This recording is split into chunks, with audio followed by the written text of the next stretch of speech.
If you want to become a supporter of Boss Rush, you can head on over to patreon.com/Boss Rush Network. For as little as $1 a month, you gain early access to Expansion Pass and Gamescast, audio versions of spoiler casts and interviews, and more perks at the tier that's right for you. You can even follow us for free and gain all of our main shows on one feed. If you can't support us financially, no big deal. You can head on over to youtube.com/Boss Rush Network or bossrush.net for more great content. Thanks for helping us continue to build something better.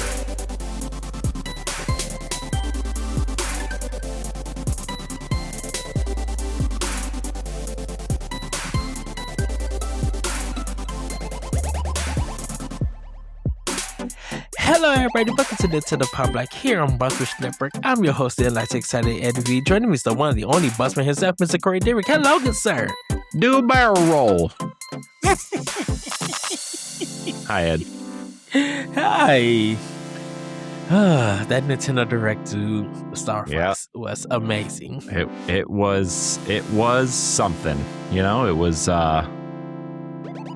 yeah, people are just, I don't know what people want anymore, man. That's all I have to say. I'm really excited. I love Star Fox 64. And as someone who has been championing remakes and remasters of N64 and GameCube games, yes, just keep it going. Come on, keep it going. Yes. Just keep going. Yes. Right? I mean, you know, just keep rolling them out. Who cares? Who cares? But Nintendo doesn't care. Nintendo doesn't care. They're going to keep making them, and people are going to buy them, right? I mean, look, I don't know if you saw the sales numbers or not, Ed, but a lot of games passed major milestones this past quarter. So you know, people obviously, the complainers are obviously the ones that aren't buying the games. So everybody else is fine. But Nitzy, I need that Twilight Princess HD, and I need that Flame Weaker HD. Like, come on. It's the summertime. What are you doing? Literally, dude, this is the time to have those games. What are you doing? The summer. Nintendo, what are you doing? Like, you know? Think about it. Twilight Princess. Oh, I've thought about it quite a bit, Ed. Thanks. I've thought about it quite a bit. I know, but just they dropped TP in July, Wind Waker in August. You know, I mean, you don't want to drop them back to back. I think you could probably spread that out over 2 years, honestly. But I would take them back to back, dude. Like, come on. Well, looks like we're not getting either of those games this year because we're getting the one everybody wants. Speaking of N64 remakes and remasters. Oh, goodness. You know. So, look, I don't care. Ocarina's fine, but just would have rather had something else, but it's fine. You know, it's all good. It's all good. I can handle it. I can do it. Okay. So, okay. Anyway, it's not important. Nobody cares. Nobody cares what our opinions are. Unless Nintendo drops the DS and 3DS in a Soul Expression Pass channels. I mean, I almost feel like they're going to drop Wii first, but I have a feeling that Wii thing, like the Wii stuff, is coming over the summer. Mm-hmm. But do you mix Wii and WiiWare? Because there's so many great games on WiiWare, dude. Why not? Why wouldn't you? Like I mean, you could definitely so bad. You could definitely do WiiWare over the Wii channel, right? I mean, I don't see why you would separate them at this point, right? I really don't. And then, as we talked about our Nintendo social media discussion, bring that the voting thing back that was on Wii. I love doing the voting. I love to do. It was so cool. No, they need to bring Miiverse back and integrate it into their social media app that doesn't exist. I'm gonna bring it up every episode until we get one. Miiverse was top tier, dude. It was ahead of its time. It was yeah, man. And the Wii U actually made it better, and then they killed it because nobody bought a Wii U. So all you suckers out there who swear up and down you use Miiverse. Not many people bought Wii U. I bought Wii U when my mom gifted me a Wii U for my birthday. Mine's still hooked up because of said Zelda games not coming over yet. I was holding on to 3 games. We got one. We got one in Xenoblade. Okay. That is true. We got one. That is true. Got two more, and then I can put it away. Nintendo, you really want me to keep my Wii U hooked up? No, it's crying over there. Okay, every time I turn it on, it's like, me, me, me, me. And then it's like, and then you got to wait for it to load the menu screen. It's like, do, do, do, do, do, do, do, do, do, do, do, do. And then like you see all the Mii's run on the screen, and it's like, oh, those are all fake because it doesn't hook up to the internet anymore. Y'all suck. I kind of love that when they all ran in, just like, hey, welcome. Yeah, and they would all like the cool thing about that too, and welcome to the Wii U cast, I guess. The thing I really enjoyed about the Wii U actually is like when your friends would get on if you had any that had a Wii U, they would like all their Mii's would run on the screen and gather around the games they were playing, right? Yeah. I don't know. I thought that was really cute and fun, and I don't know. I miss that. Look, when they introduced the file system to put your games in the files on Wii U, like just to have your tablet, it just do that, like to organize it. Even with Switch and Switch 2, like having those files to organize your games, like I don't know why I enjoy it so much on Switch, and I need to do it on Xbox. See, I don't do any of that stuff. I don't use any of that, which is weird because the way my brain works, like so I did do it on 3DS, but I only did it for the virtual console games I bought. Okay. So I mean, I think it's kind of like we had this discussion because I was talking about organizing my games and should I do something different, like organize them in franchise or just do like alphabetically and everything. Oh my gosh, dude, you should see the comments on that short because I clipped that out as a short.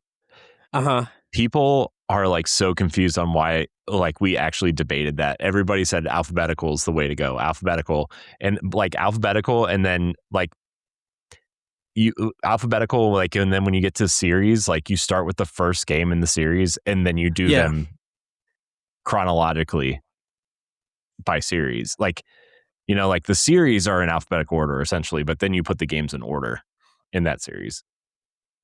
Right, because I'm just like, when it comes to like Tomb Raider, well, it's called Shadow of the Tomb Raider. Shadow of the Tomb Raider because it's an S. And so that goes before Tomb Raider. Technically, Rise of the Tomb Raider comes first. Very true. That is true. So it's going like 2, 3, 1 if I do it alphabetical. And then I know when we comes to the word the in it or like the letter A, it's still alphabetical, but the next word, depending if it's like, let's just say a beautiful tale or something, just a game made up. And then you had a great day or something, you will put a beautiful tale because it's the B in the second word, and then you put G for the next one, but you still both keep those as A's in a sense. And some people argue about that, or I won't say argue, they discuss about that, To be fair, or people like to argue. So yeah, because I haven't I gotta organize my Switch games again.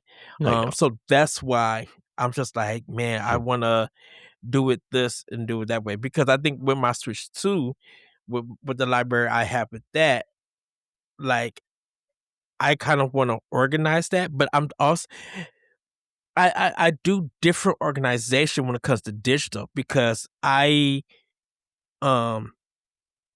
put it in an indie category for a game, third party, or I will put it in a genre. Like for my RPGs, I throw sometimes like all of that in genre. All my first party stuff, if I buy it digitally, is in the first party stuff, And so I'm just like, why is that kind of different than physical arrangements? You get what I'm saying, Corey? In a sense. Yeah. I hear you. Yeah, no, I understand what you're saying. I just, I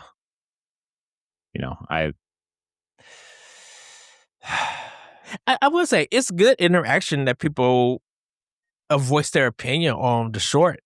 That pull eyes to that discussion. And be like, hey, if you want to hear more, just go to the website or go to our YouTube channel and listen to that discussion to get the full context of Mhm. it. Yeah. You know. Yep. Yep. So yeah, And here we are. everybody we are getting prepared for the summer directs, the summer showcases. We got Xbox coming up, Summer Game Fest coming up, Wholesome Games coming up. So we're excited to see how things are going to be announced, revealed. We don't know anything what Nintendo's doing or plan to do. Like we said, they announced Star Fox is coming to Switch 2 June 24th. So that's the kind of latest information that we know of games. But as a Nintendo Direct from Nintendo themselves, we just don't know just yet. Or we could be getting another indie world or partners direct, or we might actually get a new style of direct from Nintendo. But that could be, who knows? We'll see. We'll see in the future. But I'm super excited for these showcases this year, Corey. Like, I'm looking forward to, of course, like I say, also always the Wholesome Direct. And I'm looking forward to the Xbox showcase. Me and Jesse, we were talking about it for the summer because Jesse is thinking of getting a Switch 2 and We everything. better get one soon. And yes, we actually was talking about it, and so I was just like informing them on things about certain games, getting like free updates if they have NSO and stuff like that. And so, um, yeah, which we'll talk about later in the show. But yeah, it's I'm super excited to see what stuff the showcases that is coming up, maybe more in this month of May, in June, and hopefully something in July. We'll see what everybody does this summer. But I'm super excited to see the announcements. Super excited to see the reveals coming this year. Summer Game Fest, the case. Yeah. There's a lot to look forward to. I don't have high expectations just yet because I don't know what's all going to be there, but I will have snacks and be watching it as much as I can, and depending on if I'm going to work or if I'm at home. So I'm super excited Nice. for it. Nice. Yeah, I am too. I'm excited for quite a bit of stuff. Ed, talk about something for a second. I gotta go. I thought my drive was on my desk, but it is not. I think it's upstairs. So I'll be real quick. I promise. Just vamp about something. I don't care. Something. Well, everybody, yes. And also, everybody, we got our 500th episode coming up. We're super excited. We're still in the working stages of that. So we definitely will let you guys know in the future about that. Me and Corey was talking about the Nintendo Direct with Star Fox that I mentioned, and I was listening to 84 Play podcast, and guys, do listen to them. John Ricciardi and Mark in that team, they're former EGM writers. They came and made some localization company, and they go out and localize different games. They have worked with Nintendo, so do go check out their podcast. They release every other Friday, so by the time you guys see this, last Friday they released it on the 8th, and then they'll be releasing another one like on the 16th, or not the 16th, the 22nd. I'm sorry, they do every 2 weeks. So just go listen to theirs. But we were talking about do they were talking about the Nintendo Today app dropping an announcement of a Nintendo Direct, or Nintendo announcing on social media that a Direct is happening and you got like 2 days to prepare. And I think for a lot of us, we probably want to be prepared for it, but there are some people who probably are into, Nintendo saying, "Hey, it's 15 minutes. We're going live with a Direct. Come watch the show," and they may just focus on one game and stuff. I thought you said people want to be prepared for it. I thought you were talking about the apocalypse or something. Oh no, no, no, no, no, no, no. Oh. That's a future discussion. Look, just get it over with, everybody. Come on. So yeah, it was a discussion that we kind of had. And here at Pow Block, we would love to hear you guys answers. If you like out of the blue Nintendo Direct happening, or would you like to be prepared for a Nintendo Direct so people could make their memes, people could make their expectations, or get their wish list out. I should say, because you see the 6-star kind of circle, and it be like all of these games and stuff, and then they open up for a new game follow up and stuff. Yeah, I'd be like, oh wow. So wow. But yeah, that's kind of the ramblings of Nintendo stuff. Corey, how are you? How you doing? I'm okay. I'm tired. A lot going on this week with life and work, but overall I'm okay, I think. Just trying to keep the keep the ball rolling and keep life moving in a positive direction, and here we are. Yeah. And if you guys are watching this on Wednesday, you kind of might have noticed something about Boss Rush. Corey, would you like to talk about that? I would, if my hard drive would plug in. I don't understand why this. Man, I have the hardest time with hard drives just like plugging into things. Like just plug in. I can't unplug anything because like all the sockets are used up and we're live, so I can't like, I'm gonna unplug my ring light for a second because then I don't know, how dark does it get if I turn this off? I'll have mine back on next week. I haven't put it back on since PAX and everything, because I took my computer on it. I didn't even know you had one. I'm not gonna lie, you don't look any different. No, you can see me in the light with a ring light. I'm kind of a darker shade, I would say that. What? Yes. I didn't notice. Without the ring light, I am. I thought we were the same. Oh wow. My ring light is off for a second to see if this works. But yeah, we debuted our new logo this week for Boss Rush. Now, again, it's not that different per se, but it is. We've never really had like an icon type logo, like a symbol, right, or an icon or whatever you want to call it. It's always just been the stacked words or whatever, and so like I just felt like we needed that, and Lasby and I talked about it. You and I talked about it. Laurent and I kind of went over some things, and like we all kind of agreed that was the way we were going to go, and it represents things that we want to do, and it's really simple. It's really, it's not much, but it's something to go on business cards and shirts, and it's flat, matte kind of, and you'll see it. So by the time this comes out on podcast services, right, and YouTube, it's just I kind of looked at like face buttons on a controller, and the C buttons on an N64 controller specifically is kind of what it's modeled after.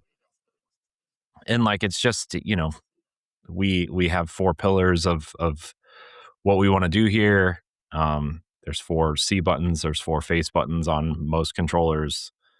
So it was just something to go with it, right? So I don't know. I like it, and we refreshed a lot of the kind of main logos to incorporate it into, and yeah, I mean, I it's fun, and all the shows are getting like a visual overhaul too. Mm-hmm. Hopefully they'll be done by the time this episode comes out. Boss Rush podcast is done, but that one's comes out first, so I did that first. We did a direct recap show that won't be any visually different, but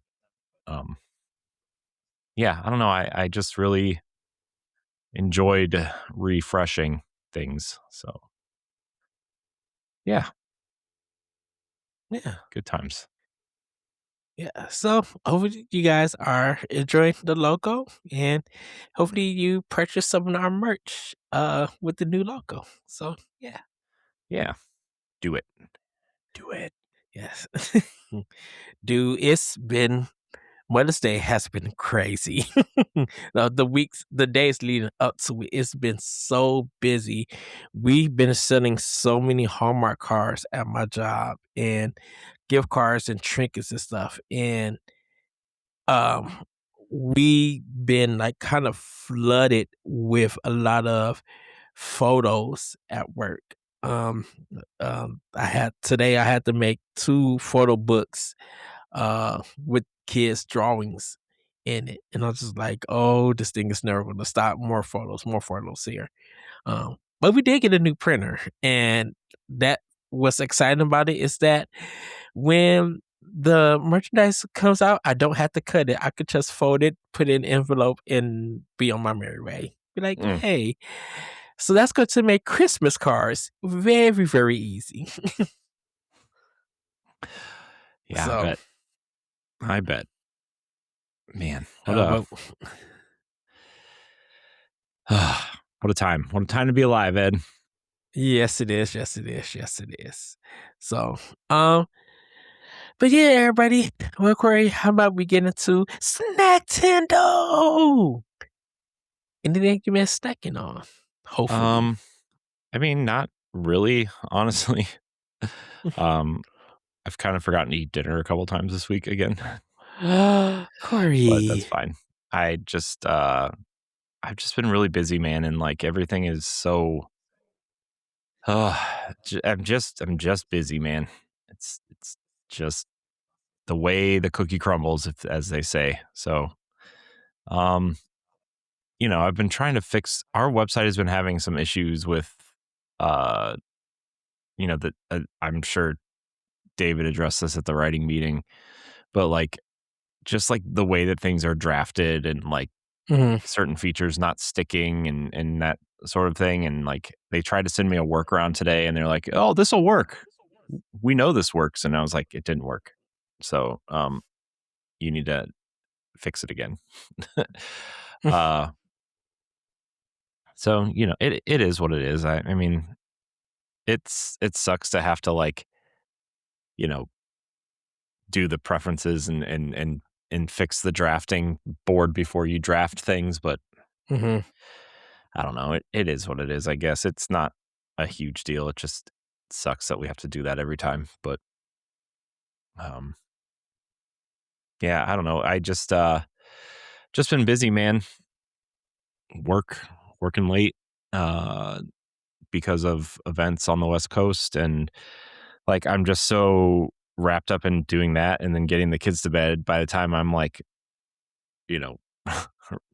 ready for dinner, I'm just tired and want to go to bed or work on stuff or record. Like, I mean, this is the 3rd night in a row that I've recorded, so it's it's just it is what it is, man. I don't like it's not like I like missing dinner. I like to eat. But here we are, man. Here we are. Well, for me this week, I've been fasting.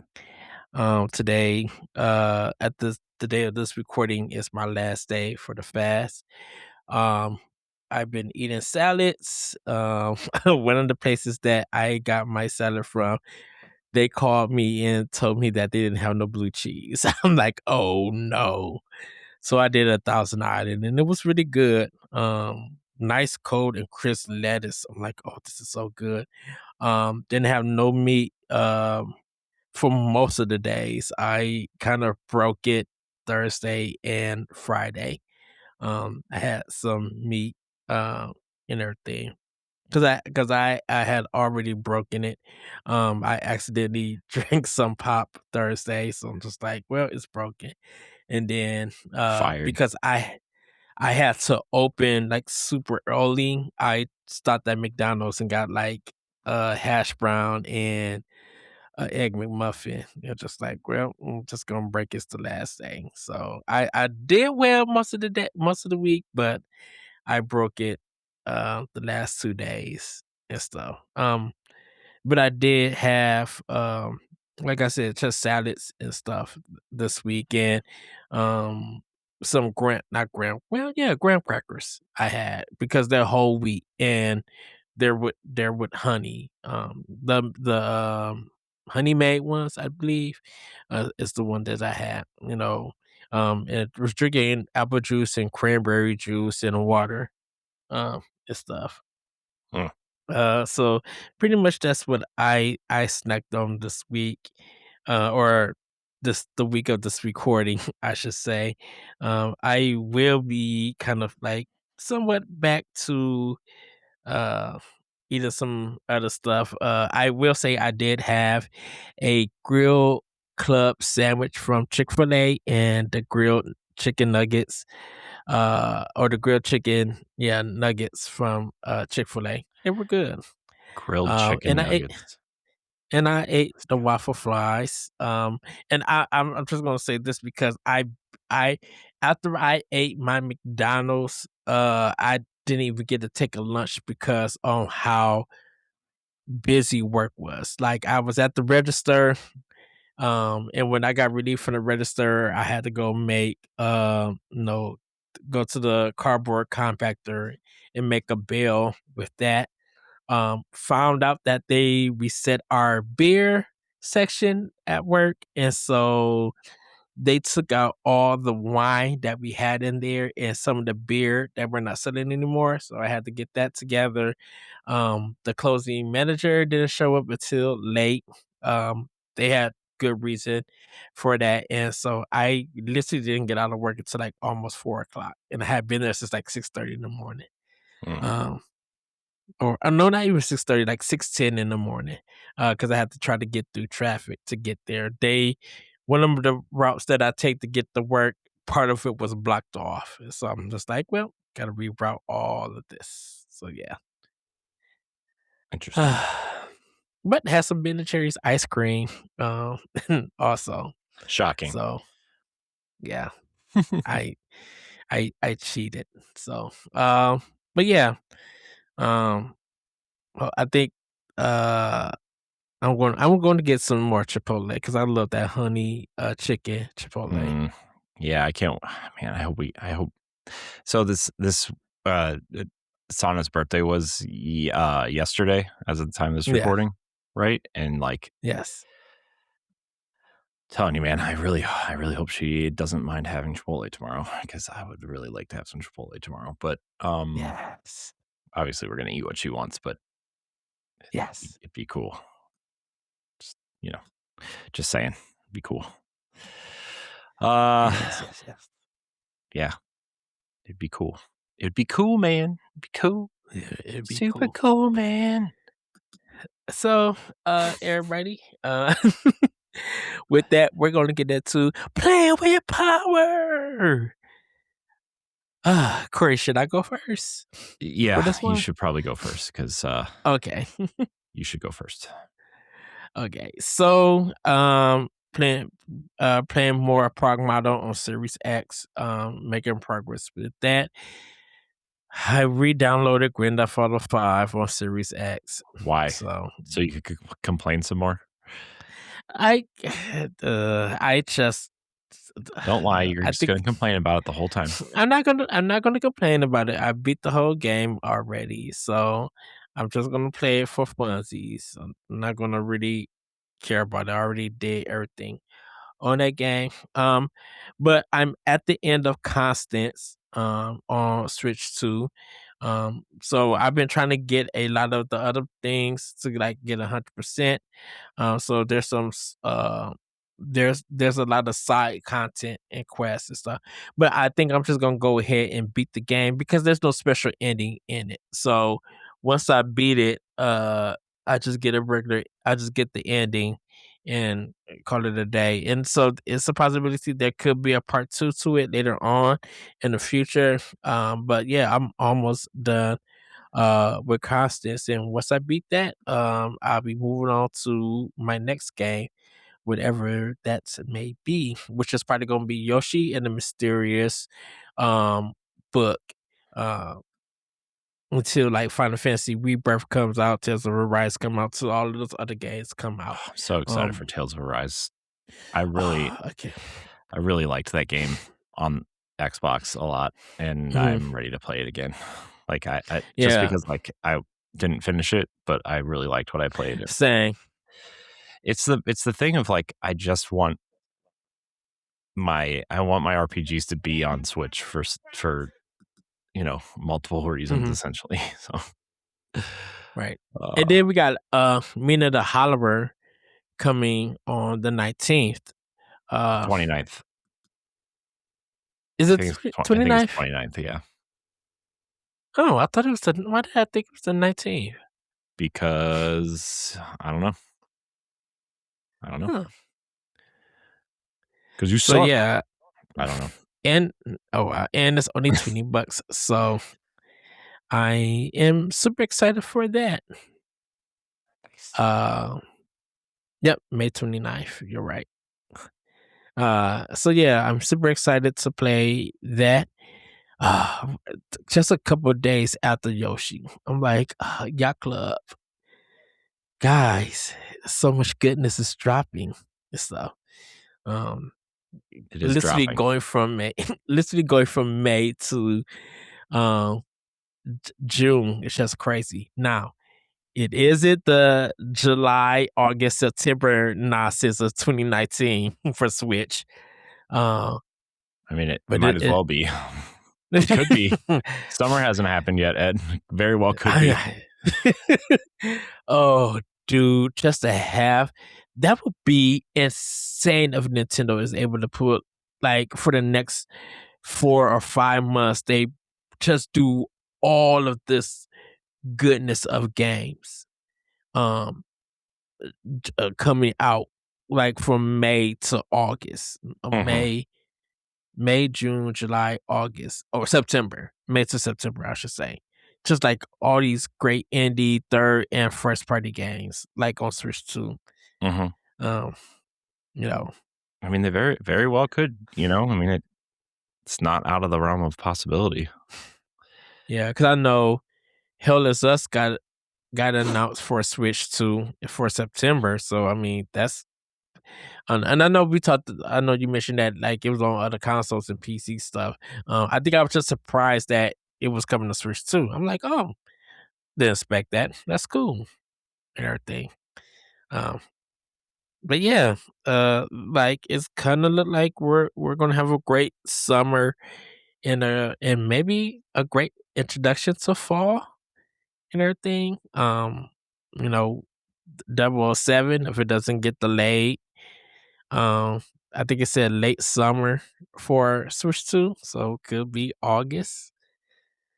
I have a feeling it may get pushed to September, but we shall see. Yeah, I'm just With that. I mean, it seems like they're taking their time on it, which is good. So, always for that. And I'll be happy to be buying a new Xbox game because I haven't bought anything for Xbox in a while. And Forza Horizon 6 Has is anybody bought anything for Xbox in a while? Let's be honest. um in a sense, yeah. Because yeah. I Yeah. I was looking at a Vow, and I'm just like, ooh, I should. Well, Outer Worlds 2, I still want to get, but I need to load the first Outer Worlds and um work on that game. Like try to beat it and stuff. Mm, mhm, mhm, So, mhm. but Corey, what have you been playing with Power? Honestly, I really haven't been playing a whole lot this week. I was planning on it, but then like again, work and trying to fix the website and these podcast stuff. It's just it's been a long, busy week. So, Hmm. I mean, I played Mario Kart with the kids a little bit and um, stuff like that. But I played a little bit more Pragmata, but I want to get the full game, right? But Hmm. plus like there's just a lot of other games that I want to play too. I'm in that kind of mode where I just am very lost on what to play right now. uh and it is what it is right now. It is what it is right now. I just couldn't play anything. So I mean Disney Dreamlight Valley, I guess, but again, like the time I normally play games, my son has been staying up late for some reason and he just won't go to sleep. And like, that's usually when I play games or something. So it's been a long, long, long week. Well, Oh, hopefully you get some gaming in. that would be great. That'd be nice. We'll see. uh, uh, so well, I do not have anything for show and tell. Just like I, Man, we I suck haven't this brought week. We're anything boring. game. We're boring this week. I do. It's When I because we're tell recording on you, a Friday. yeah. I was Ed's going. making me record on a Friday. I literally was gonna be like, man, I need to go out and get some posters or something. Last Saturday, but dude, I was just like, I just want to stay home and play games and rest, and so that's what I did. Saturday, literally just. I mean, I went out and got something to eat and stuff, but I was just literally in the house, just like I just want to play video games and just like not do anything, because getting up, getting dressed, going to work, writing, stuff like that. I was just like, man, I just need to have a me day and just sit down, settle down. Yeah. Uh, I need, man, that sounds nice. I need that too. Not gonna lie to you. That would really be nice uh, at this point, but who knows? Kids, man, yes. they don't want you to do anything. They don't even want you to So sleep. And then on top of that, man, like the loud noises from the roof today. Huh. Crazy stuff. Crazy. Wild.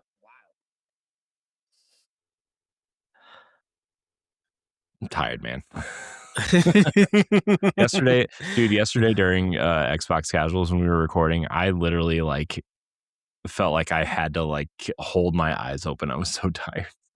uh, And then I I, was like, ad, and then I was like, well, he didn't answer right away. So even though you answered like 5 minutes later, I was like, you didn't answer right away.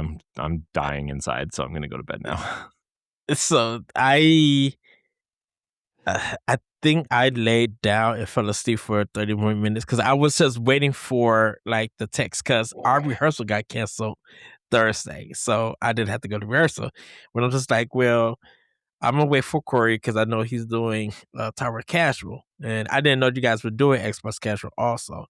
Um, and so I was just like, I'll just wait. I'll just sit back, watch a little YouTube, gone for good, just missed the text. And my phone been, I don't know, when you text me, I have you I have a notification bell to come up and ring and everything, and I think I was so out of it that it was so late for me texting you because you sent me at your time. It was 10:15. It was 9:15 my time, and so when I responded back to you, and just like, oh, I'm so sorry, I didn't mean to fall asleep because I even missed the meeting because I fell asleep.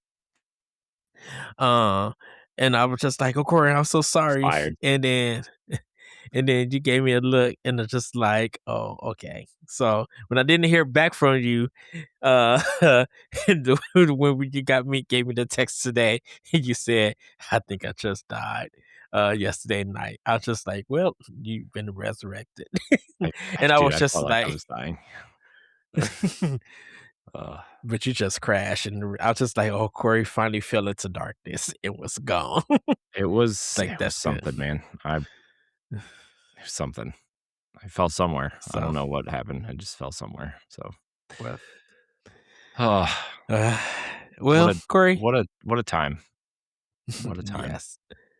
How about we get into No, Femi news? Take it away. no. All right. Let's hop in here, Ed. Man, we're only 45 minutes in the show, Ed. We're slipping today. All right, Ed, let's knock this first one out because we did do a direct recap show. You should go check that out. It's actually processing as we speak right now. uh Star Fox, Ed. Star Fox is returning, sort of. Star Fox returns on Switch 2 with another Star Fox 64 remake. Nintendo has officially revealed a new Star Fox game for Nintendo Switch 2 launching in June 25th, 2026, exclusively on the platform.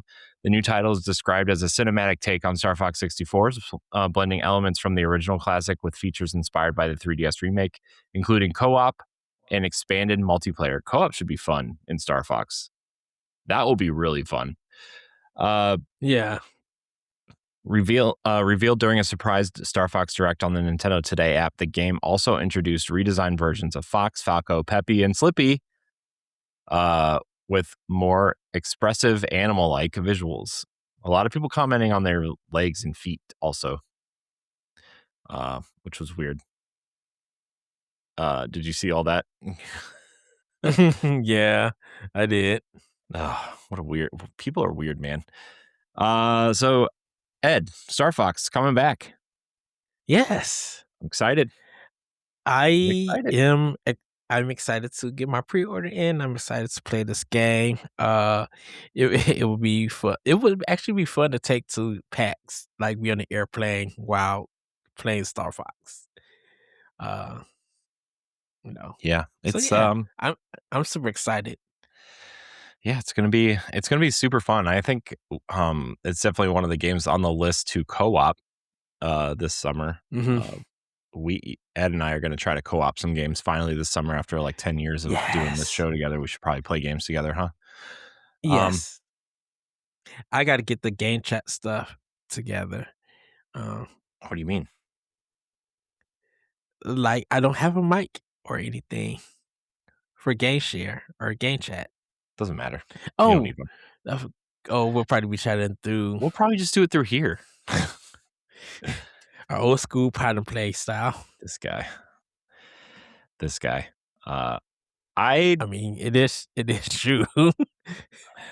I do want to say though, like I feel like a lot of people are obviously like I don't want to talk about this too much, but like people seem a little bit upset about the designs of the characters.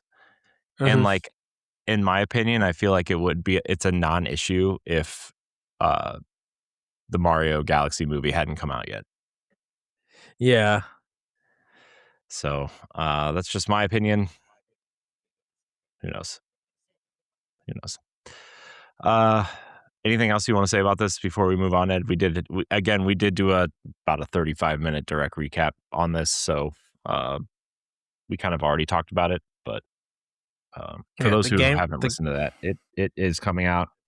Oh, the other thing worth noting too, Ed, is digitally it's $49.99 and physically it's $59.99. So yeah, and you could game share it locally, in To a case Switch of 1. you. Oh yeah, that's true. So yeah, that's super cool that they're doing that. But yeah, like I said, I'm super excited for this. Um, Yeah, looking very forward to it. me too. Can't wait. Can't wait. All right, let's move on to the next story here. This is Yes. we're about to get into some Nintendo. Like Nintendo had their financial calls and stuff this week. We'll start off with the bad news, Ed. For Okay. those who have not purchased the Switch 2 yet, the inevitable price hike is coming. As Nintendo raises price on Switch 2 to $499.99 as memory costs and tariffs hit hard. It's official. Nintendo's increasing the price on the Nintendo Switch 2 in the US to $499.99 starting September 1st. So you do have all summer to get one if you haven't already. Citing rising memory costs and ongoing tariff pressures, Canada and Europe are also seeing price hikes, while Japan will face even broader increases across the entire Switch lineup. And Nintendo services later this month, despite selling nearly 20 million Switch 2 units in its first fiscal year. I can't believe this Switch has been out for almost a year already. Yeah, I can't next believe month that, makes man. it a year. Can't believe that. Like, I feel like it's literally all I've played since it's come out. Like, aside from like one or two things on Xbox, but like, Yeah, I it's feel like it literally been hasn't been out switched. for a year.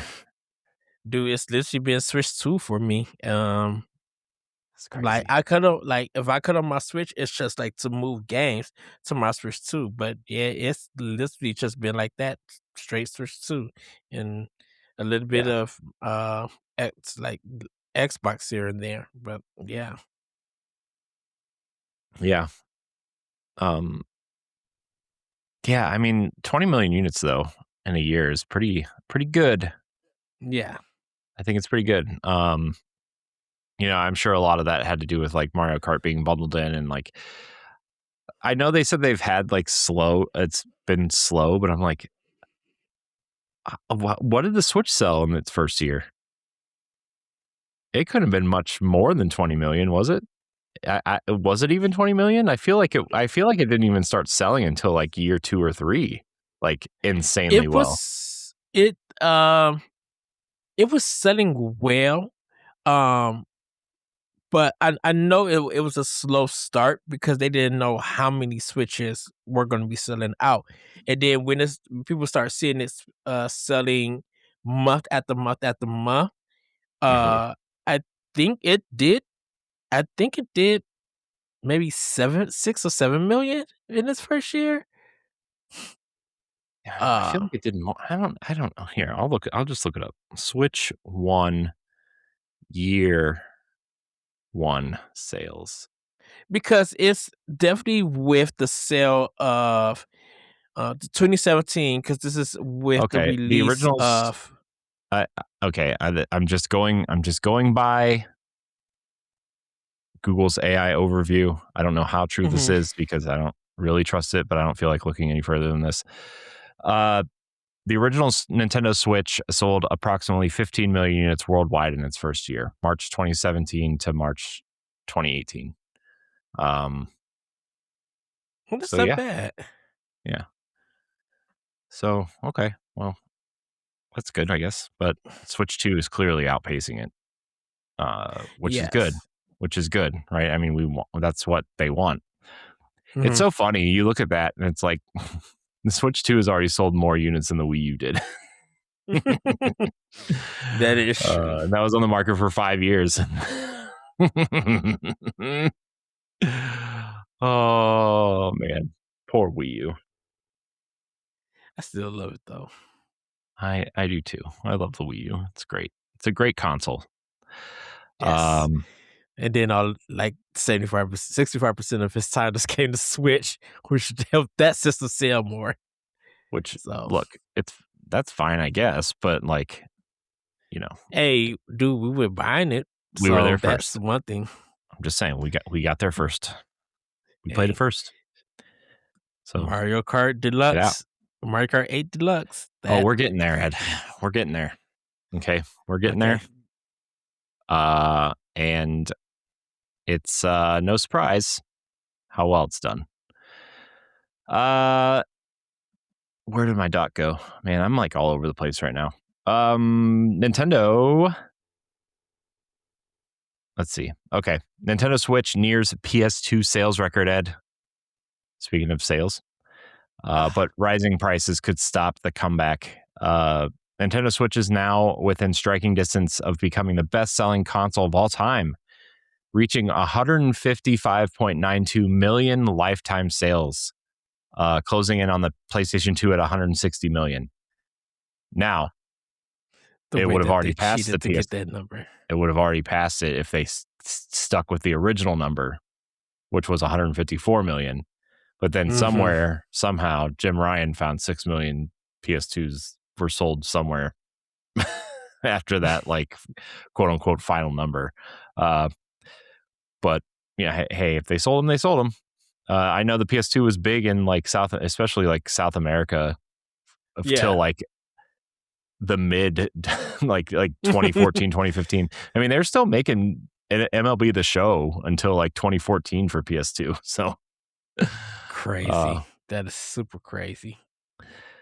However, Nintendo's recent hardware price hikes and slowing yearly sales may make that final stretch harder than expected. With only 3.8 million Switch systems sold during the last fiscal year of Nintendo, forecasting just 2 million more next year, the company may need to keep the aging platform on shelves for several more years in hopes to surpass Sony's legacy on PS2 milestone. It would be really cool to see them do that. I don't think Nintendo really cares at this moment. You know, like, nah. I don't, you know, I mean, 156 million units, like, you know, I mean, even if they hit that 160 million, it's already at an impressive number. It's been an impressive number for a long time. Right. It's, again, as a Nintendo fan, that'd be really cool if they passed it, but. And like, they're still, indies and third party still supporting the system. So I wouldn't be surprised if it does hit 160. Definitely, we still got young kids, and with the prices of consoles on Sony and Microsoft going up, you know, this might be the best option for a lot of people who, you know, enjoy video games, and like, if people want to start learning, building up a great library and not get the Switch 2 yet, but they heard great things about the Switch, then to go with the Switch, definitely with the OLED version, you know. Yeah. So. Yep. I'm interested to see how. The thing is like, if they're raising the price of the Switch 2, right? I'm almost wondering if that'll actually push more Switch ones out the door, especially Switch Lights out the door. Because it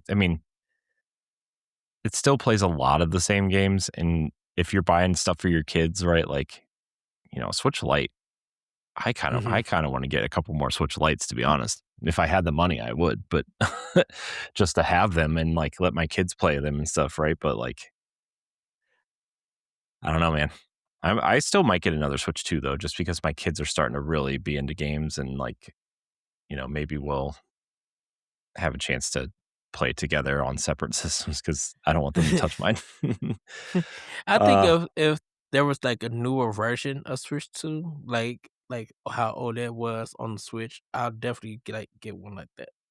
Oh yeah, when there's a refresh, I'll definitely get one. But you know, there's getting the same console is a little like, maybe should slow down a little bit, but especially with all these games coming out, right? Like, I would rather play the games than look at a system with not games. Dude, I still have my Zelda Switch OLED still in the box. Why? Like, because I had the same OLED. When the OLED one came out, I brought it, And since it was like available at Best Buy in Wisconsin, I'm like, let me snag that because I was getting prepared for all tiers. Like I was going all out. And plus, I was working so much, so which is like, I get the money for it. Well, So yeah, yeah. Well, if anybody wants to get us each one. Nintendo, if you want to send us an extra one, we're open to it. Just throwing that out there. of course. Nintendo, we're not picky. As Nintendo laughs, years ago, guffaw. Oh man. All right, Ed, let's move on here. Speaking Yes. of, we're going to keep on the sales train here, Ed. Tomodachi Life, Living the Dream, sells nearly 4 million copies in just 2 weeks. It's already shaping up to be one of Nintendo's biggest recent successes, with the company confirming the game has sold more than 3.8 million copies worldwide in 2 weeks. The strong launch continues the momentum of the original Tomodachi Life on the 3DS, which became one of the handheld's best-selling titles. Despite Nintendo placing limits on online sharing features, word of mouth and the massive install base of the originals Switch install base on the original Nintendo Switch appear to be fueling the huge demand for this quirky social simulator.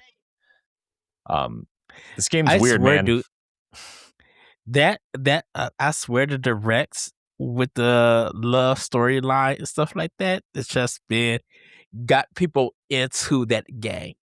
Yeah, and I think the fact that you can kind of like create your own characters and watch them interact with each other, like almost like The Sims, but like weirder in a way. Because that's what it like reminds me of a little bit, is The Sims, but weirder, right? Like Nintendo's version of The Sims. Which like I didn't really know anything about the original game or the 3DS one. I know there was one before that too, but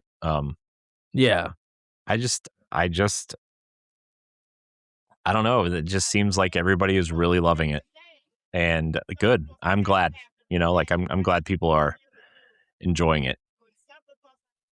Yeah, so. Pokemon Pokepedia and Tomodachi Life has been a big hit. Definitely with the casual crowd. So like Nintendo is doing something right, or I should say doing a lot right, because I'm like, that's good coin for them. Yeah. So good on Nintendo for making this this game, this weird game. Yeah. All right. Let's, man. I'm a little bit confused why people think this a little bit, but analysts are warning of a quote silent year ahead of Nintendo, ahead for Nintendo amid Switch 2 price hikes. Analyst Dr. Sirkin Toto suggested Nintendo could be heading into a, quote, relatively silent fiscal year as the company adjusts its outlook following price increases for the Switch 2 and weaker than expected sales forecasts. Speaking about shifting market conditions, Toto argues Nintendo has been caught on, quote, the wrong foot, pointing to an unusual projected drop in second-year console sales driven by rising component costs and broader memory shortages. However, the outlook is more contested than it appears on paper, and Nintendo is still planning a steady release cadence that includes titles like Yoshi and the Mysterious Book, Star Fox, Splatoon Raiders, and the anticipated Pokémon Winds and Waves, along ongoing rumors of a Legend of Zelda Ocarina of Time remake project. Despite concerns, Nintendo still projects strong hardware momentum rather than a true slowdown. Okay, what does it mean to say caught on the wrong foot? I mean, it like, I don't know, man. It just feels like I think they mean like they released the console at a bad time, essentially.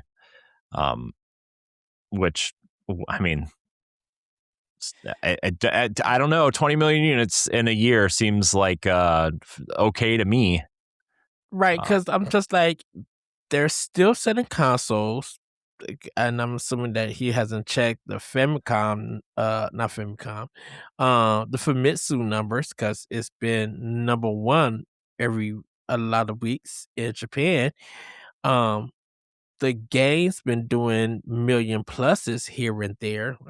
We reported on it and stuff. Uh, you know, Virtual Boy has been somewhat of a hit. Um, People are playing a lot of stuff on NSO or joining NSO expansion because of GameCube and Virtual Boy. Like Nintendo's been on a roll, so how are they falling silent? Because if anyone's falling silent, it's been Microsoft and Sony. Especially Sony has been falling silent.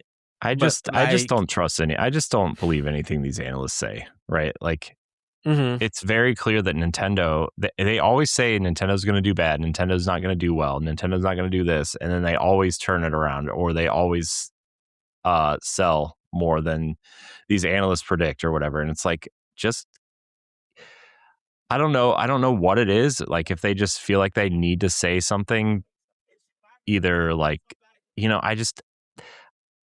I feel like these analysts just need to say something because they're analysts, and that's what analysts have to do, is like say stuff. yeah, But like, newsflash, guys, Switch is popular and people will buy the Switch. It doesn't matter what it costs. People are going to buy it, the Switch 2, when there's a game they're ready to buy, right? That's how normal right. gaming works, right? Like, okay, the hardcore will buy it, right? Like, they'll buy it.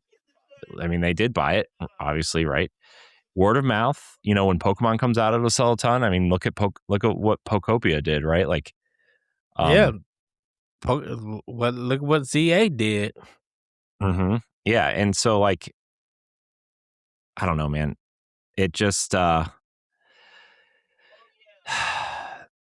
just feels like these I think analysts need to say something because they're analysts, and analysts have to make some sort of claim to make their job relevant or important, right? Like, that's just what it feels like. I think the thing about it is that Nintendo has consistently been releasing, just from themselves, consistent software. So what silence is happening? If you think that the system is not doing so well, I'm like, well, the system is selling because if you pay the social media, you see pictures of it. If you see the sale numbers of the software going with those games, and even with the upgrade stuff, people are buying those games, whether it's digital or physical. Like, there is momentum. Social media, depending on who you follow and what platformer that you own, they're speaking more about Nintendo and the games, and whatever like that you wanna speak it to. The stuff that you cannot deny that the sale numbers alone is proving those analysts I mean, wrong. also, like, you look at the Switch 2 is the newest console on the market, right? It's going to be, relatively expensive, but the the Xbox Series X right now is Mhm. $800, which is $300 more than it launched at. Yeah. The PlayStation 5 Pro is $900. You know, like, no offense, but you really think people who like regular people, not the hardcore, not the people who like want to play Grand Theft Auto and Call of Duty and everything, right? But like, just the normal person, the family that wants a game system in their house, you think they're gonna pay $500, or you think they're gonna pay We seven, weren't eight, pay $900? You know what I mean? Like, we we weren't paying that much for a 3DO and a Neo Geo back in the 90s. it's just like, these types of things are going to cost money. I get it. Money is Mhm. tight. But if you want to play games at all, right? And I'm talking about the normal, regular person out there, and you look at the PlayStation, and what the digital version's what, $650 now, 700, Yeah. I think. Like, you look at that, and you look at the Switch 2, and you can play Mario Kart and like the backwards compatible stuff on Switch 1, and those games run better because you're reading about it. You're like, oh, cool, Mario Odyssey runs better, Mario Wonder runs better. Oh, there's a Switch 2 upgrade for Zelda. I can keep playing that. It looks nicer. Oh, there's a Donkey Kong game and Pokemon, and like these people, like you're gonna lean towards the cheaper product, right? Mm-hmm. Even and even if you're in the thing too about Switch 2 now is like it plays the third party games, most of them. You Yeah. know, Resident Evil, Pragmata, Cyberpunk, right? Like these games are there, and they're cheaper Yeah. on Switch 2. And people are not talking about the frame rates and stuff like that. They're talking about, Normal this. people don't care about that It's. stuff, right? I mean, like, I know. I people think that they're worried about that, but I'm just like, well, the frame rate's been good, the performance of it's been good. Whether you agree or disagree with Digital Foundry or other people, like people who've been playing a lot of these third party games, definitely from Capcom, who've been releasing them day to day, they've been enjoying it on Switch 2. yeah, You and know, I just feel like people are so into, and this is something that I used to do and we used to do all the time anyway too, right? Is like I feel like a lot of people in the games industry just don't think about the normal person.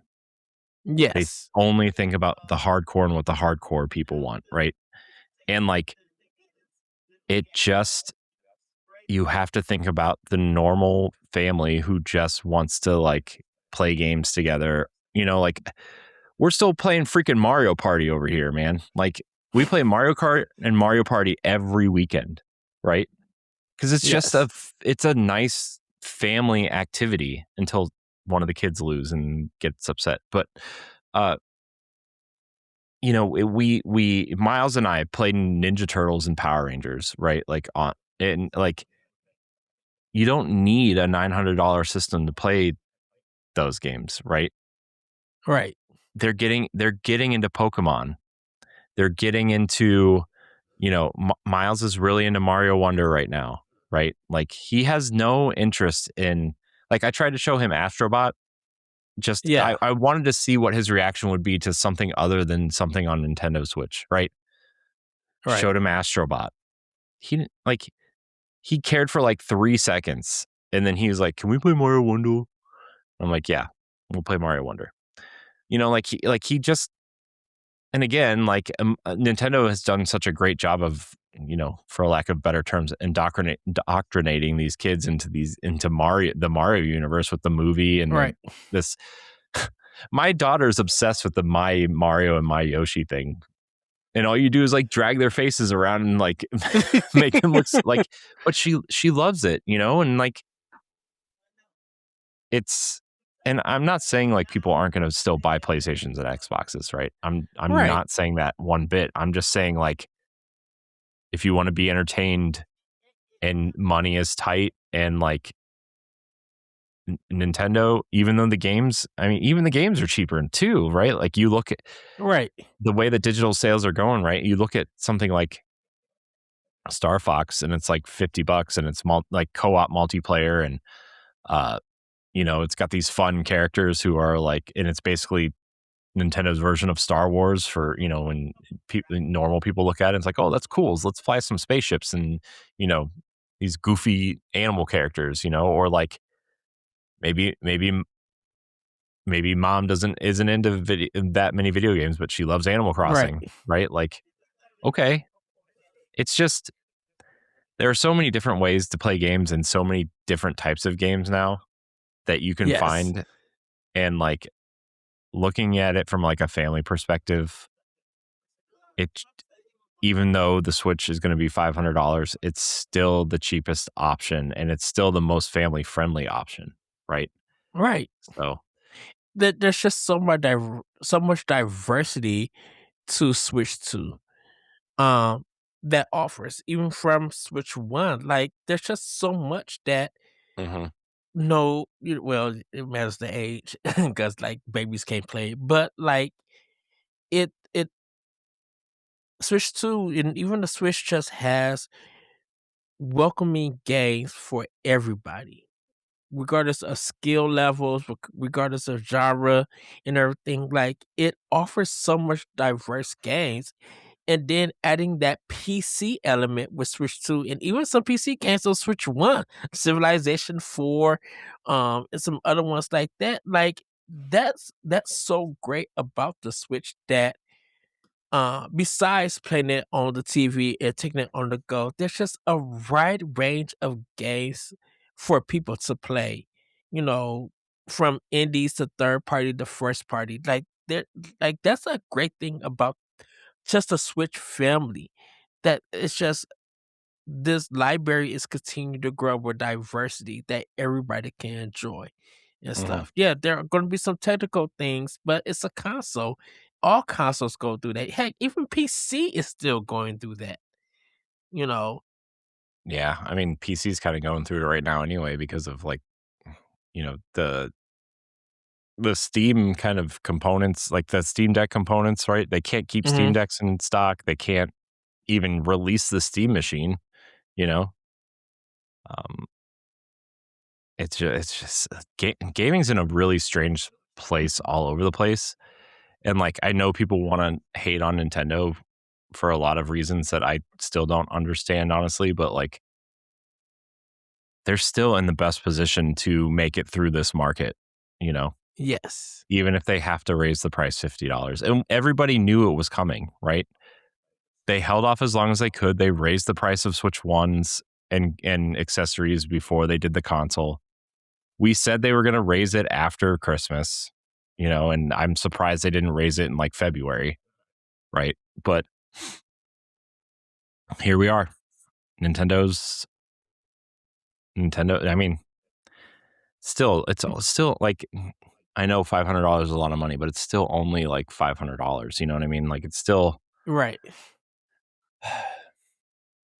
Anyways, I don't know, and I understand that I'm in a more fortunate position than most people in terms of money situation, but Mhm.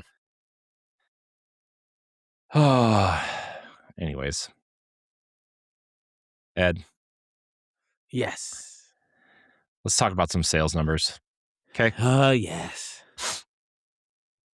so we kind of hit on this already a little bit, but speaking of a silent year ahead for Nintendo. Nintendo Switch 2 has sold 19.86 million units as the company lowers its 2027 forecast. 19.86 million units have been sold by Nintendo for Nintendo Switch, surpassing Nintendo's revised forecast, but signaling a shift in momentum as the company adjusts expectations for fiscal year 2027. Despite strong early performance driven by its launch period, Nintendo now expects sales to slow to around 16.5 million units. Oh no, citing more concentrated first year demand and the impact of upcoming price increases. Even with this revised outlook, Nintendo says it plans to sustain momentum through the steady release schedule, um, including the games we already kind of talked about earlier, and we're Yes. going to get into in a little bit. Um, I mean, 16.5 million units in a year is still a lot of units, Oh, yeah.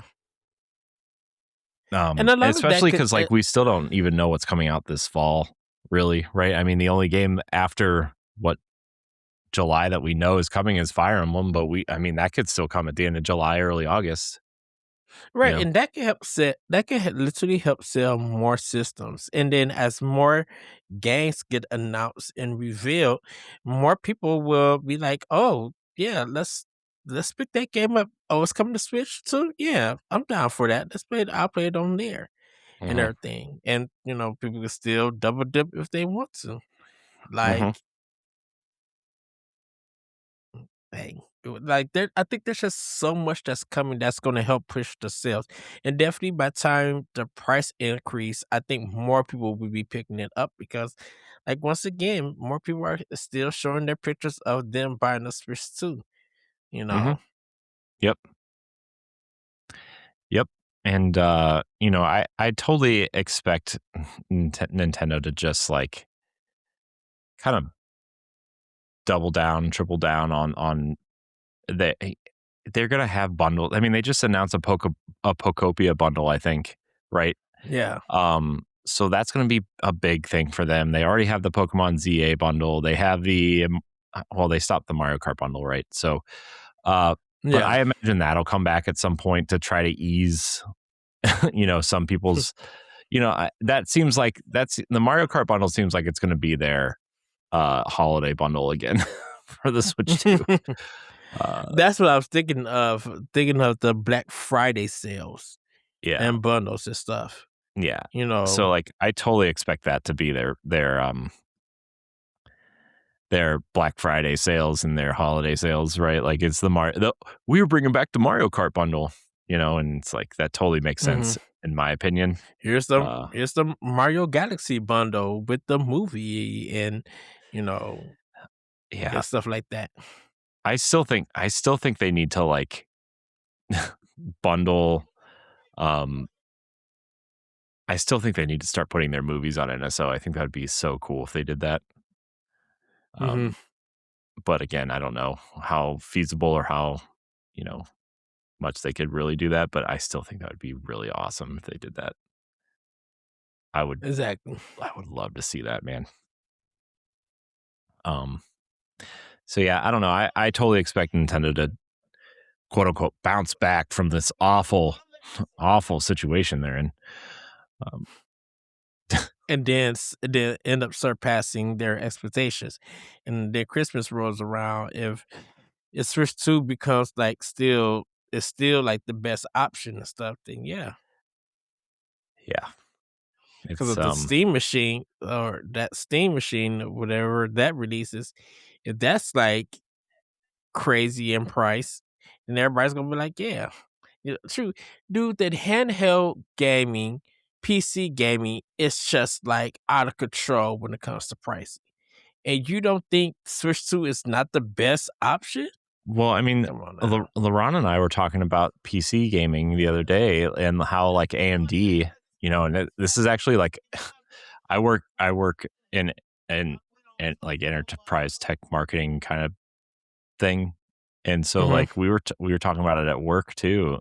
Like AMD is like warning everybody that like PC building PCs and gaming PCs is like you're not going to be able to build one, at least with AMD stuff, if you want to, because it's just the prices are astronomical. It's ridiculous. Yeah. You remember when they said you wanted a what was the PS3? You got to get like another A job, second job, yeah. a second job. Yeah. That line in a way is kind of coming in reality for those who want like the best It's for game.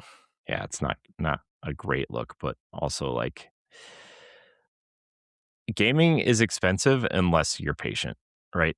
Yes. We were talking about this the other day too, where like you can totally buy games for like dirt cheap if you wait, unless it's a Nintendo game, but like because they never go on sale. But like, I mean, there are games on sale for like $3, $4, $5 all the time across not just PC but all platforms. It's like these games are there. Like they're happening. Like they sales happen all the time. So I don't really know what I'm trying to say here, but Nintendo's going to be fine, everybody. Gaming's going to be fine. Once this whole situation with these tariffs is over, it'll figure itself out, hopefully. Tariffs in the AI bubble. Yeah, the AI bubble is another big thing too. Is like, I mean, that's gonna be bursting soon too. The problem with that too is like companies have been buying up all these components and stuff, and now like these companies are just sitting on them because there's going to be a data center freeze and the bubble's going to burst, and like there's just nowhere to the components are just going to sit there. It's going to be to the point where these companies are going to end up like probably selling some of these components because they don't need them anymore, you know? So that's what I'm expecting, at least. A buyback plan. I mean, kind of, yeah. Essentially, you know, like, And then we'll all see how the companies will put out some kind of press release throwing out apologies. no, there'll just be a new buzzword that they're going to try to use these components for, you know, Of course. like cloud computing and AI, and I don't know what the next one is.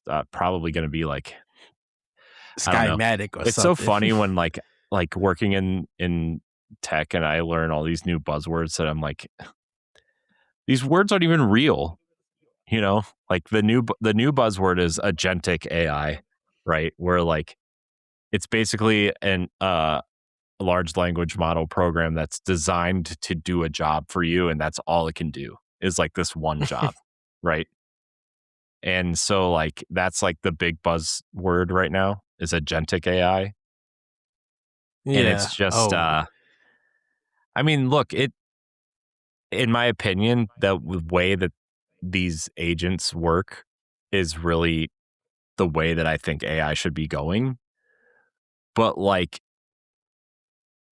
major people who run these companies think AI is just going to take over their business and do everything for them, and that's not how it works. That's not how it's ever going to work, right? Unless you make right. like essentially a sentient robotic you know, entity. So and that's essentially illegal, I think, by what the laws of governments are saying. So I mean, yeah, I don't know, man. We're definitely in a weird alternate life. Tech But is like in trying to figure it out stage, in the weird figuring out stage. yeah, this reminds me of like, it almost reminds me of like when the internet was first around and like all these different companies were trying to figure out how they were going to run their stuff on the internet. And you know, like there was like obviously AOL had like the discs, and then you had Netscape Navigator and Microsoft Netscape. That was the one that I used to use. I used to use Netscape a lot. yeah, you know, and then it just obviously became what it did, and now we're in like web 2.0 and 3.0 at the same time, and like they were trying to evolve the internet out of this spaghetti code that they've built essentially.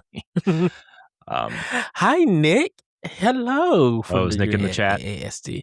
Yeah, he said, seems like yesterday I was just here. Shout out to you, Nick. Love you, man. I mean, he was in the chat with me and Laurent, I think, the other day. I think so. Yeah, you were just here. Nick, what is your thoughts of Star Fox? The remake. Nick doesn't care about Nintendo. He just stops by because he likes us. He doesn't like Nintendo. He's a Nintendo hater. Hater. I'm just kidding. Nick, I'm just kidding. It runs Doom. He likes it. Aim away messages forever. Wow. Oh yeah, because we were talking about Netscape and AIM. Oh my gosh. Man, AIM used to. And you would like check your like the girl you had a crush on there away message and stuff, and it was like, man, yes. Wonder if they like me, and they never did. But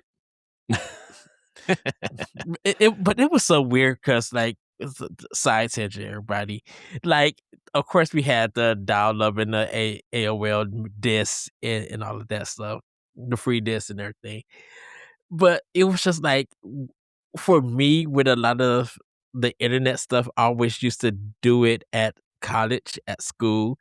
And that's how I learned about like Alien Hominid and Flash games and stuff like that. Cause I used to play them at school. Cause I had to wait at school sometimes for my next class. So I would just like literally go in and kind of play Alien Hominid on it. But then I would also read like video game websites and stuff like that. And then do my Yahoo email and everything. I was introduced to Unreal Tournament in computer lab at school. Oh, so that was interesting. I never played games on a mouse and keyboard before, except for Roller Coaster Tycoon. So that was fun. when Roller Coaster Tycoon was my first PC game that I actually bought. I mean, I did Solitaire and all of that stuff that game, but like Solitaire counts, man. it does, but man, like playing Roller Coaster Tycoon and learning about business and strategy, even though all I wanted to do was make roller coasters. That's all I cared about. And then tearing it down to get some money so I could make a new roller coaster, just like Quake 2 and CS 1.6. Oh man, Ed, you could have just made some money. You see, in computer lab was amazing. Counter-Strike 1.6, that should be correct. I didn't play Half-Life until like it came to Xbox. My friend had it on Xbox. I played Half-Life on Xbox. I don't need to play Half-Life. Half-Life 2. I still never played Half-Life, but Half-Life 2 I played on Xbox. I've never played. I don't think I've ever played like any of them. I played Portal. I hated Portal 2 was so. I hated every minute of Portal, dude. I've never played Portal, but Portal 2 is so good. Why was a game the second one without playing the first one? Because they both don't have no connection in reality, and plus, I wanted to see what Portal was. Portal 2 was, because it was literally Game of the Year nomination. I'm just like, I'm not about to spend $60 on this. And then, Nick. Yeah, I'm just laughing at it. Also, Corey, what? Corey, you pissed me off. Oh no! He's mad that I've never, probably because I've never played Half-Life. I don't care. I don't need to play Half-Life. I've never played Half-Life neither, Nick. But it's too late for me. Half-Life 2, I did play on Xbox. I will say that. It's too late for me. But yeah, I Portal 2 was a game that I was just like, yeah, they were right about this. It's really, really good. It's funny though. Portal 2 is just super funny, and I played that game all the way through and definitely enjoyed it. Even Left 4 Dead is good. I've upset Nick. Dude. Why don't you go point and click something on your PC, Nick? Well, Nick, I'm just kidding. I talk about my history that I wasn't into like PC gaming and stuff. And I wasn't into Valve and Steam and stuff like that because I'm full on Nintendo, I was Sega Genesis, TurboGrafx, PlayStation, Xbox. Like my history has always been console. And I think growing up, definitely during the 2000s stuff, it still felt like that console and PC was still in their own worlds. I think console and PC didn't come together. I really think until like maybe Xbox 360, in my opinion. Because once indie games, there were PC games on like, I mean, Doom came to Super Nintendo. Diablo was on PS1. StarCraft was on N64. Like, I mean, PC games tried to make it to console. I'm not saying they were great, but they tried. But I think it's just like, when it came to, we were more Street Fighter 2 and Mortal Kombat 2 were the Halos. Not Halos, sorry. Were the Half-Life 2 of the Super Nintendo. Definitely recorded Trigger, Sega Mana, Phantasy Star on Sega Genesis, Streets of Rage 2, Joe Montana Football, the EA games. Like, we were so into these games on those consoles and stuff that first person shooters wasn't a big thing literally until, for me, and I'm sorry to say this, but Medal of Honor Frontline on GameCube was like my start for first person shooters and stuff. Hex in N64 was something that I read in like my EGM ads, and Quake N64. Like I even tried to do some first person shooters on PlayStation 2 and N64. The World Is Not Enough was the 007 one I did with my friends on N64 and everything. Or was it GameCube? It might be GameCube. It was one of the bond games on GameCube that we played, or PS2. There was Agent Under Fire, Nightfire, Everything or Nothing, From Russia with Love, and GoldenEye Rogue Agent were the GameCube ones. Okay. The World Is Not Enough was the second N64 game. Then it's that one then. Because Tomorrow Never Dies was the second Pierce Brosnan film, but it only came to PlayStation. I know, yeah, because GoldenEye, man, the music in GoldenEye is so good.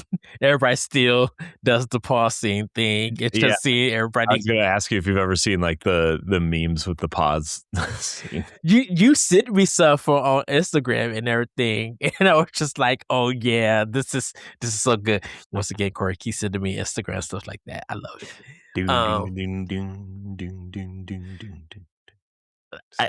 Yeah. So, but like I think, you know, and we talked about Steam, in some expansion pass. I think with a lot of first person shooters, it was connected to PC, and just a lot of kids during the 90s or gamers during the 90s were into it. It was shoot 'em ups, some beat 'em ups, and Street Fighter games. And then Super Metroid came in, changed the game. Chrono Trigger came in, changed the RPG genre. Like there was so much going through those days that we weren't thinking about PC gaming. And a lot of kids who did PC game, they did it because their parents bought a PC and everything. So, you know, but I think I'm going to give it to like the 360 era, when PC and console started to come together, and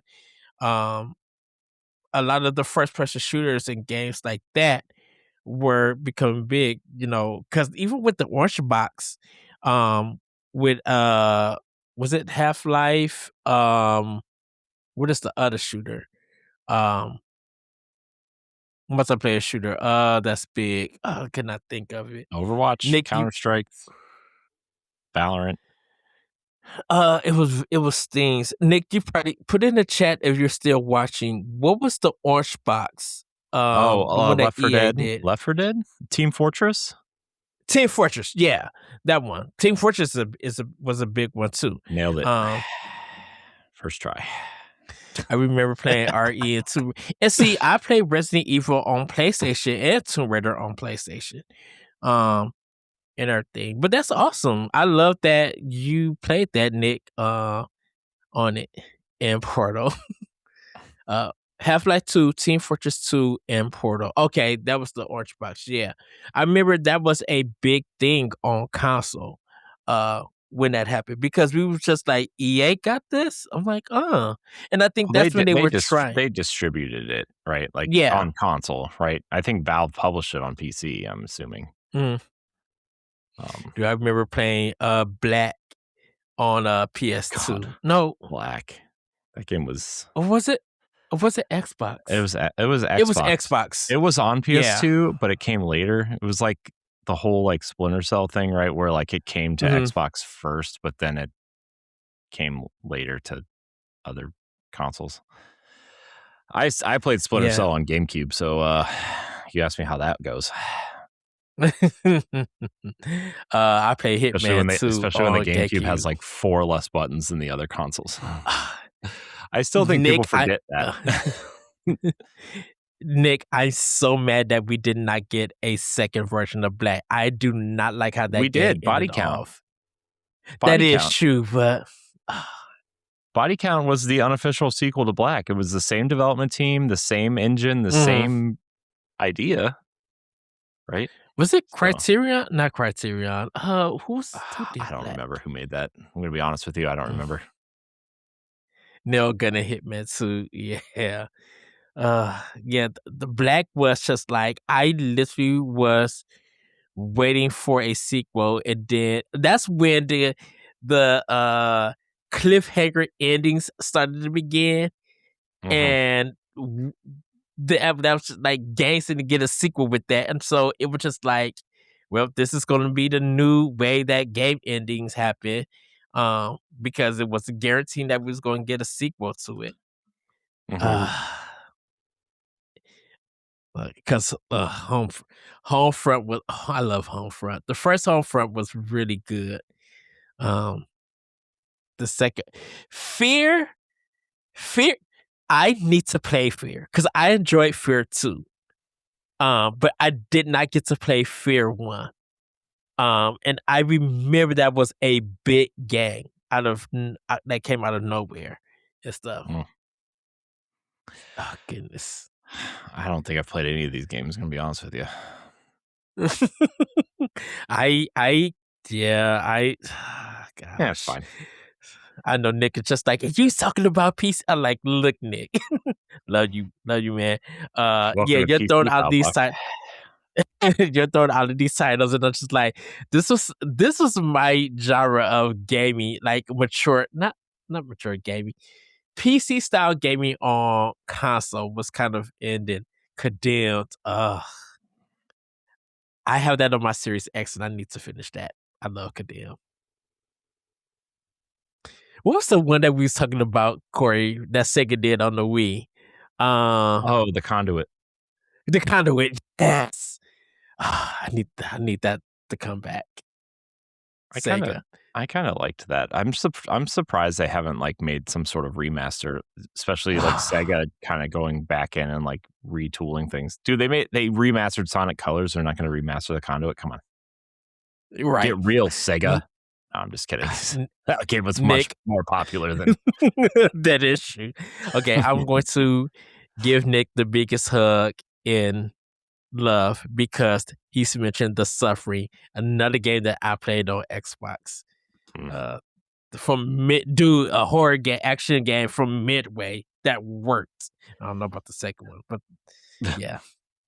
But Corey, we could get on to the next story. I'm sorry, Nick. Thank you for taking Thank you for taking me down this line.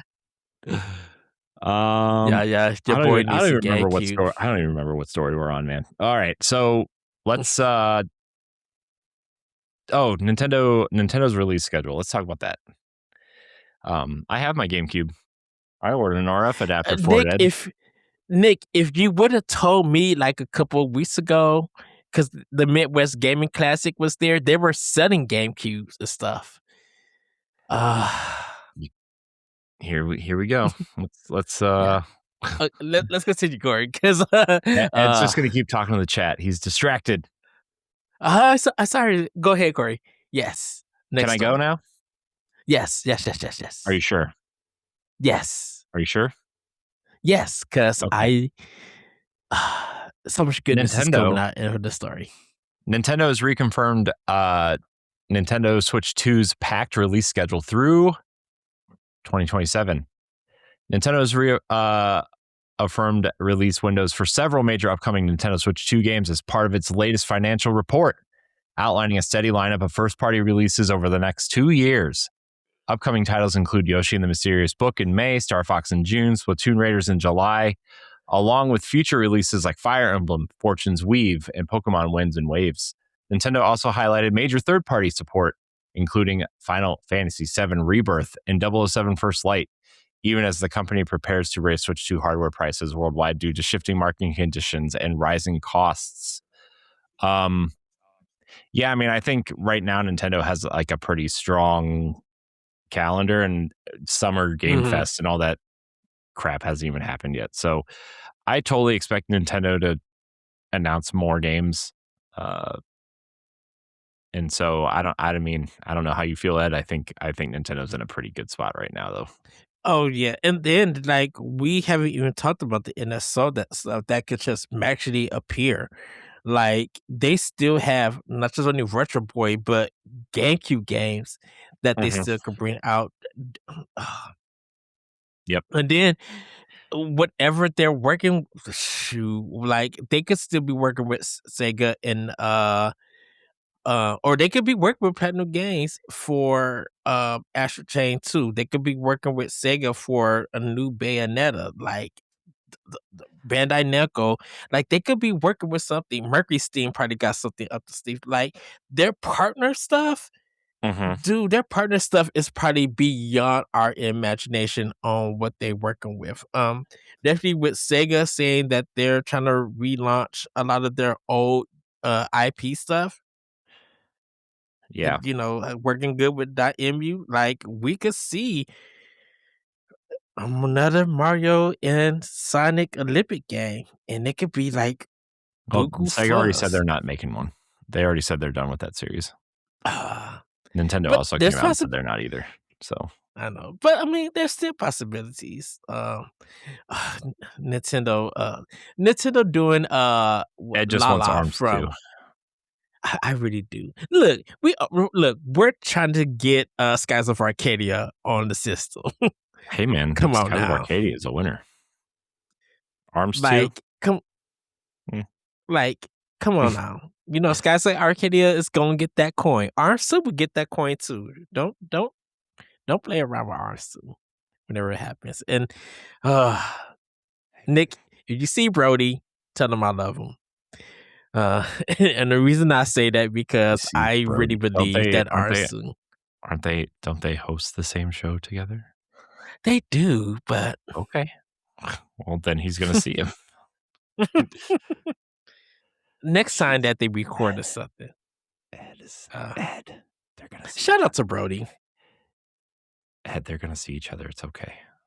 I know. But still, shout out to Brody. I love him. But yeah, Nintendo, man, there's once again, Nintendo just surprised us.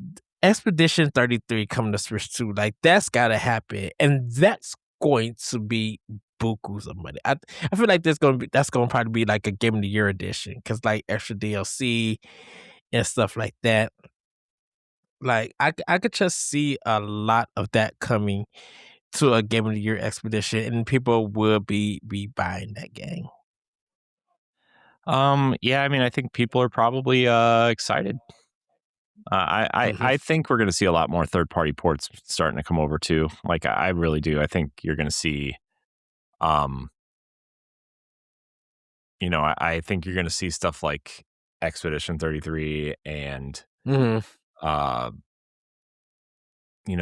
especially a lot of games from last year start making over. I think I'm not gonna lie to you. The way Capcom's going, I wouldn't be surprised if you saw Dragon's Dogma 2 drop at some point, or even Monster Hunter Wilds. I know Monster Hunter Wilds is chugging on other platforms quite a bit, but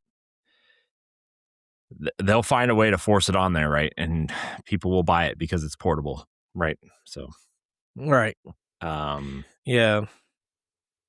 And Capcom still got like a lot of stuff under their belt. Definitely with like the new Mega Man.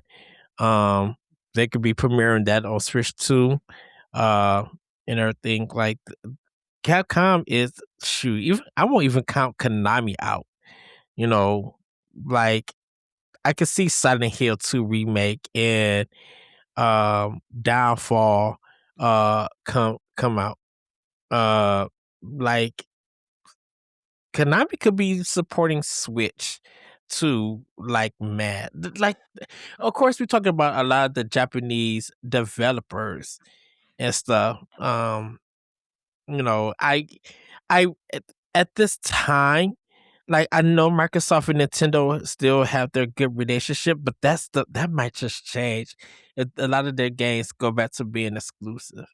Like, and that's outside of Call of Duty, but I'm just like, I would love to have Hellblade 2 on Switch 2, dude. Like for real, for real. I would love just even if it was just digital, I would pay full price to have Hellblade 2 on Switch 2. I mean, it wouldn't surprise me. Just again, like we don't know what Microsoft's plans are now because they've changed everything so much. But like, it wouldn't surprise me if stuff like that started making its way over. If it's already in the pipeline, right? Like, Yeah. it just really wouldn't surprise me. Man, it's so hard to tell now because like Microsoft is changing direction so much. But um, yeah, I don't know. I feel like there's a lot that could potentially happen sooner than later.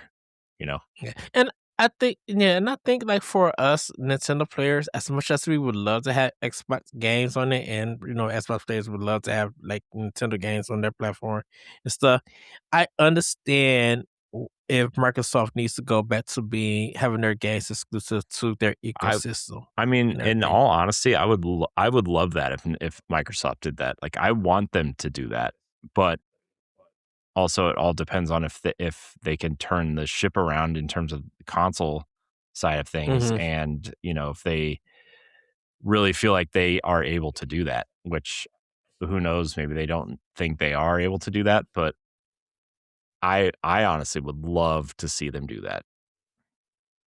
Yeah. So, Yeah. but And that's just me, I guess. yeah, more respect to Microsoft if they decide to do that. I'll just be like, you know, just finish out the games that was planned for Switch 2 to come out. Hmm. Let them come out and then bam, go back to being exclusive with your IPs and stuff. Um but if they ever do feel like, hey, this game may not be doing well on our platform, let's try other platforms and it works, hey, we'll take it and everything. Because Yeah, I really believe that the Nintendo community does support Microsoft, and support the Xbox brand where their games come to Nintendo. Because like South by Midnight, hey, South I'm of not Midnight. knocking them. South of Midnight, sorry, South by Midnight. South of Midnight. A lot of people on the Switch side has been saying, please pick up this game. And people who have been picking it up has been finishing it and enjoying it. And it's become one of their favorite games. Yeah. So, I think us as in the Nintendo community, we want to support gaming in general, but I think when it comes to the other first party companies, I think we're more likely to support Microsoft than Sony. Nothing against Sony, because hey, Sony, you got the Legend of Zelda movie, Yeah, but that's and no not. one's gonna take. I know, but like no one's taking that away. And don't forget, Nintendo and Sony supported y'all with the sound chip, and then y'all went y'all separate ways. Y'all coming back in this kind of way. I'm not calling MLB the show, um, but I'm just like Nintendo went with Sony to make a film. That's huge. If you know the history between those two companies, that's all I'm saying. Yeah, but You may I continue on, Corey. I think the people that were involved with that side of things are long gone, at least on the Sony side, right? I mean, Yeah. but I mean the PlayStation was born out of that, and look where they're at now, right? I mean, they're the kind of the de facto console on the Right. market. And I, Um, like for the film, I don't know who went to who. I kind of feel like there was some meeting going on. Someone initiated that meeting between those two, and yeah, but that's a yeah, I whole other wonder. story. I still wonder how that came to be. Honestly, I like I would love, wonder. I would love to hear the behind the scenes of that. Yeah, I mean, to be fair, I don't really care that much, but also like the only thing that worries me is like that producer, what's his name? Avi something, like Hmm. really likes to just but Nintendo's also involved, so I do trust that.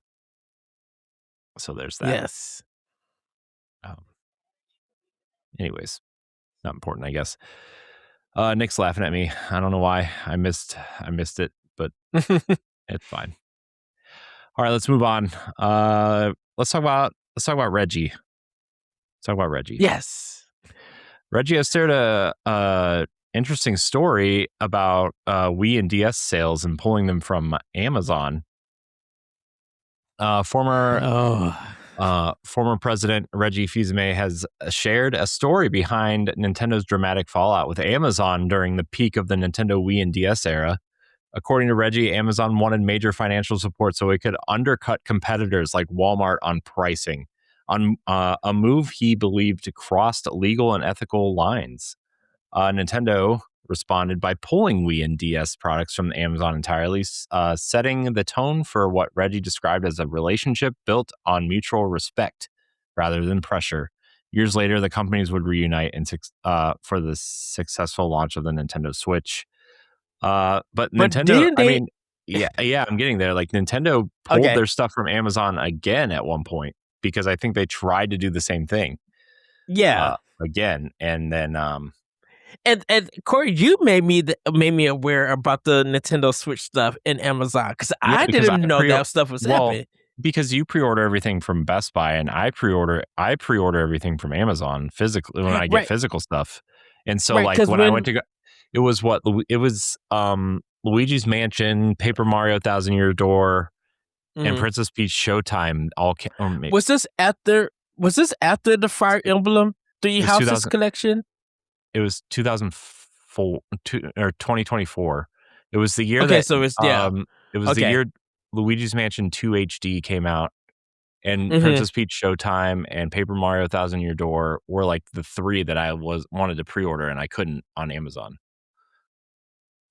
Yeah, because I stopped pre-ordering from Amazon after after they were just delayed like a lot of my games and stuff. Like we were doing the pre-orders way before the game was supposed to release, and we were not getting them on the day of release or after. Like to the point where like a lot of my stuff ended up getting canceled and I had to turn it to credit. And I'm just like, well, I'm not about to do that. I'm like, I gotta call Amazon and I gotta do all this online stuff. No, that's when I switched to Best Buy because they made everything so easy and convenient. Yeah.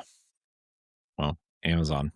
I mean, they're a company that does some things. Greedy stuff. They're a concerning. I don't know. There's just something weird going on over there, man. That I just like. It's nice having like the 2-day shipping and everything, and I really enjoy like that part of it. But also like, there's some weird stuff going on over there that I'm not sure I care to know more about. To say the least. So the fact that you can now pay for like 1 hour shipping is like, man, that's gotta be taking its toll on someone, right? So is that with the drone stuff too? I don't really know actually. I'm not sure, to be honest with you. Well, Ed. Well, Reggie, yes. That interview, I don't know if you read that interview. There's some other stuff that came out of that, but if you want to read that interview, it's really good. I recommend it highly. I know we mentioned though. No, go ahead. Before you go, I know we mentioned about Reggie and Amazon like a couple of weeks when it came out. We were talking about it and stuff. I just didn't know that it was the full detail that it happened during the Wii and the DS era. And I think because I was buying my stuff from like Target and Best Buy and stuff like that. Even I bought some stuff at Walmart too. Like I was getting my games from other places. I wasn't buying stuff during that era on Amazon. I was like buying gospel CDs, but not like the Wii or video game stuff. The Amazon. So I didn't know that stuff was happening during that time. I'm shocked about that. Yeah, I mean, there's again a lot probably going on over there that we don't know about, and it's probably okay. But also, like, just everybody be aware that there are things that go on at places that maybe you may or may not want to know about. Again, ignorance is bliss, right? That's the saying. So, Just be careful out there, everyone. It's gonna get weird. Yes. Would you go Corey with the next story? Yeah, I am. Where am I here? Okay, Nintendo legend Takashi Tezuka is retiring after 4 decades of Mario and Zelda history. Nintendo has announced that legendary developer Takashi Tezuka will retire from the role of executive officer on June 26th, marking the end of one of the most influential careers in gaming history. Tezuka played a major role in shaping franchises like Super Mario Brothers, Super Mario Brothers 3, The Legend of Zelda, and A Link to the Past, and Super Mario World. His final credited project was Super Mario Brothers Wonder, Nintendo Switch 2 Edition, plus Meet Up in Bella Bell. These titles, guys, come on. Closing out a decades-long legacy that helped define Nintendo itself. I mean, these are some of the greatest games of all time, right? We can't argue that. Like all these games are. If you listed like even the top 50 games of all time, I think every single one of these games would be on there, right? I mean, yeah. So I thought that I thought that Yoshi in the Mysterious Book would be his last game.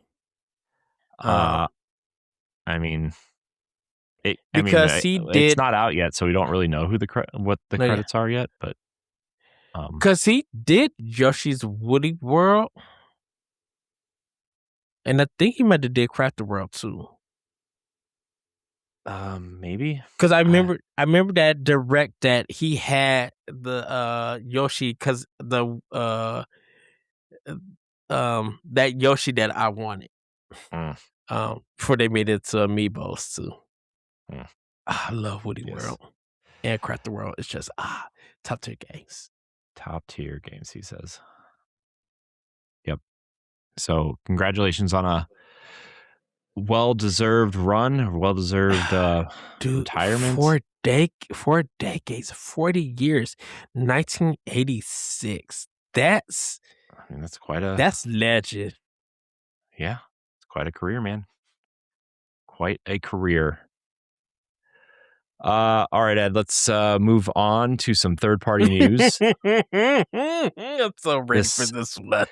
This one was magical, to steal a word from Randy Pitchford. Magical. IO Interactive gave an interview, and part of it was why 007 First Light would be delayed on Switch 2.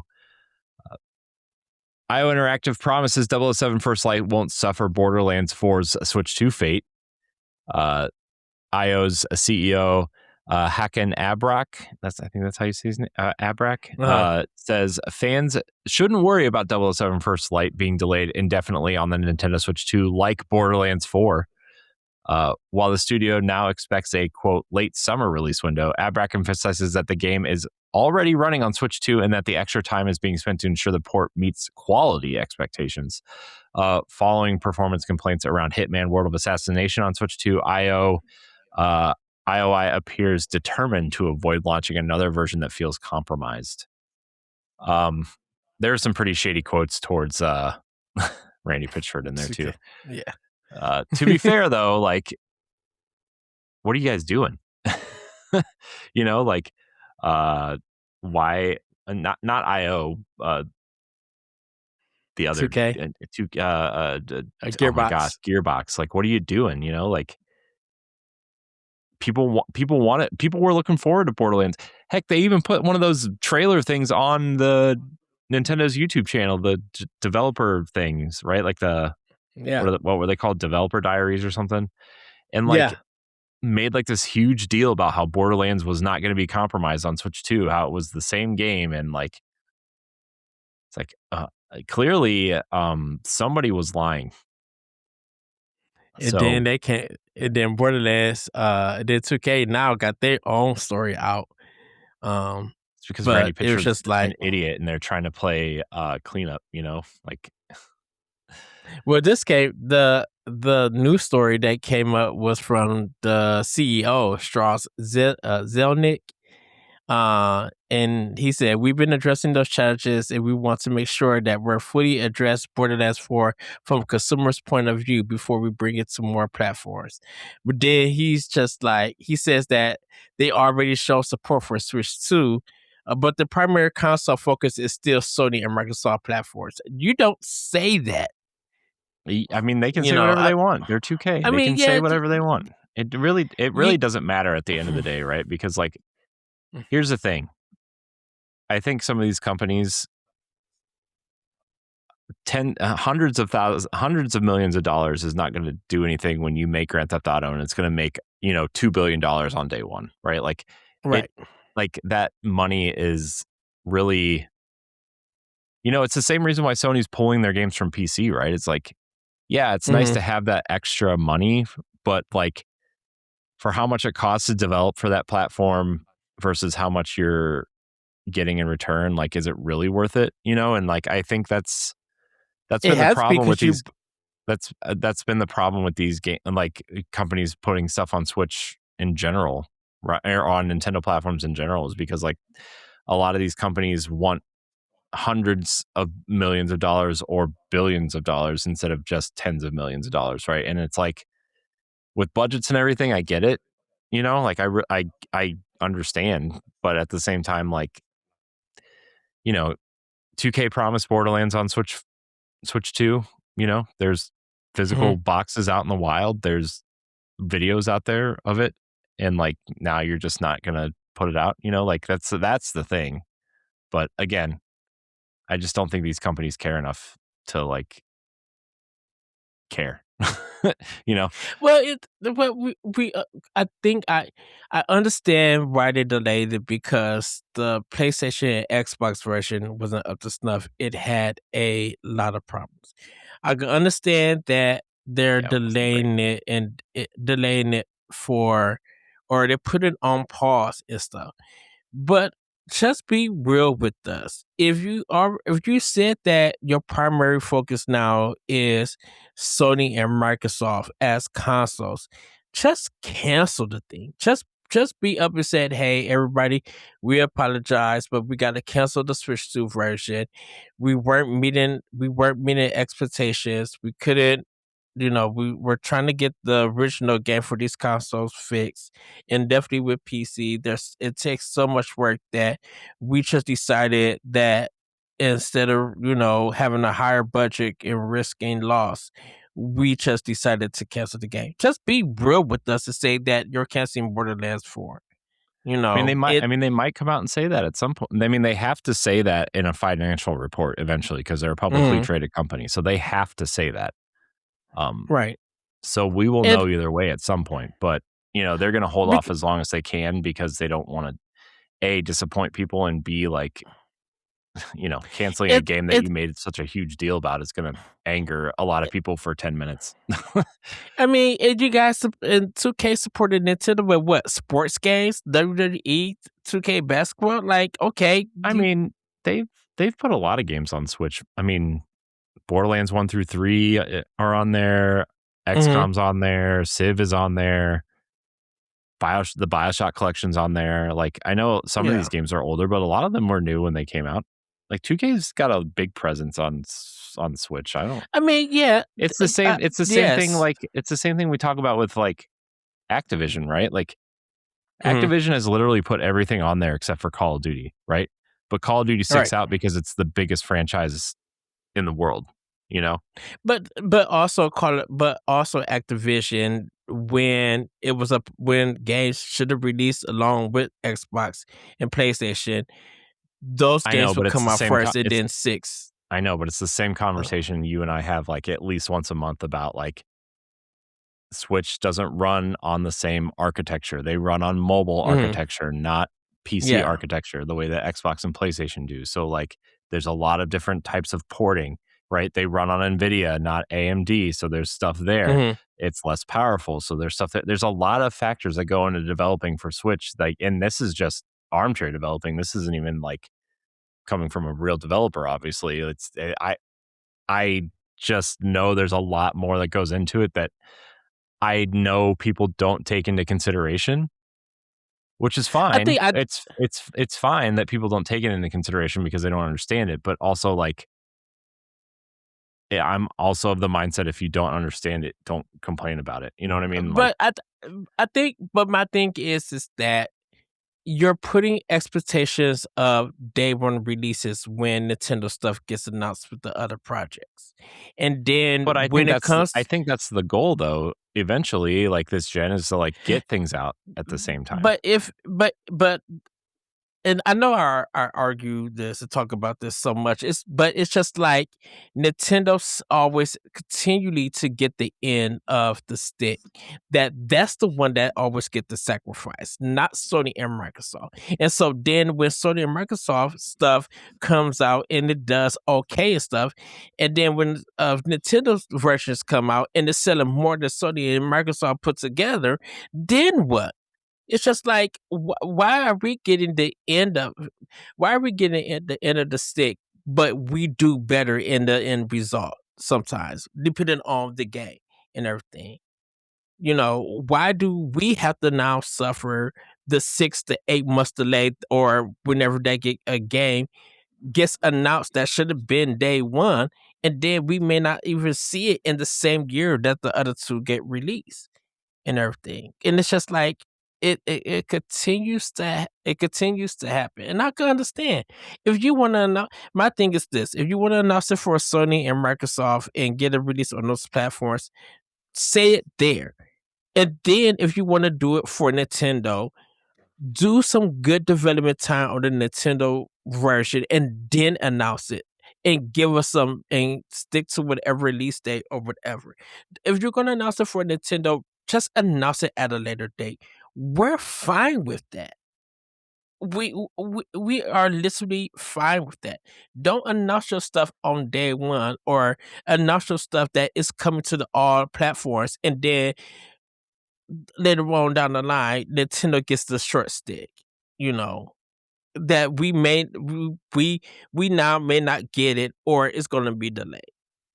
Just announce it when it's ready for Nintendo. Is all I'm saying.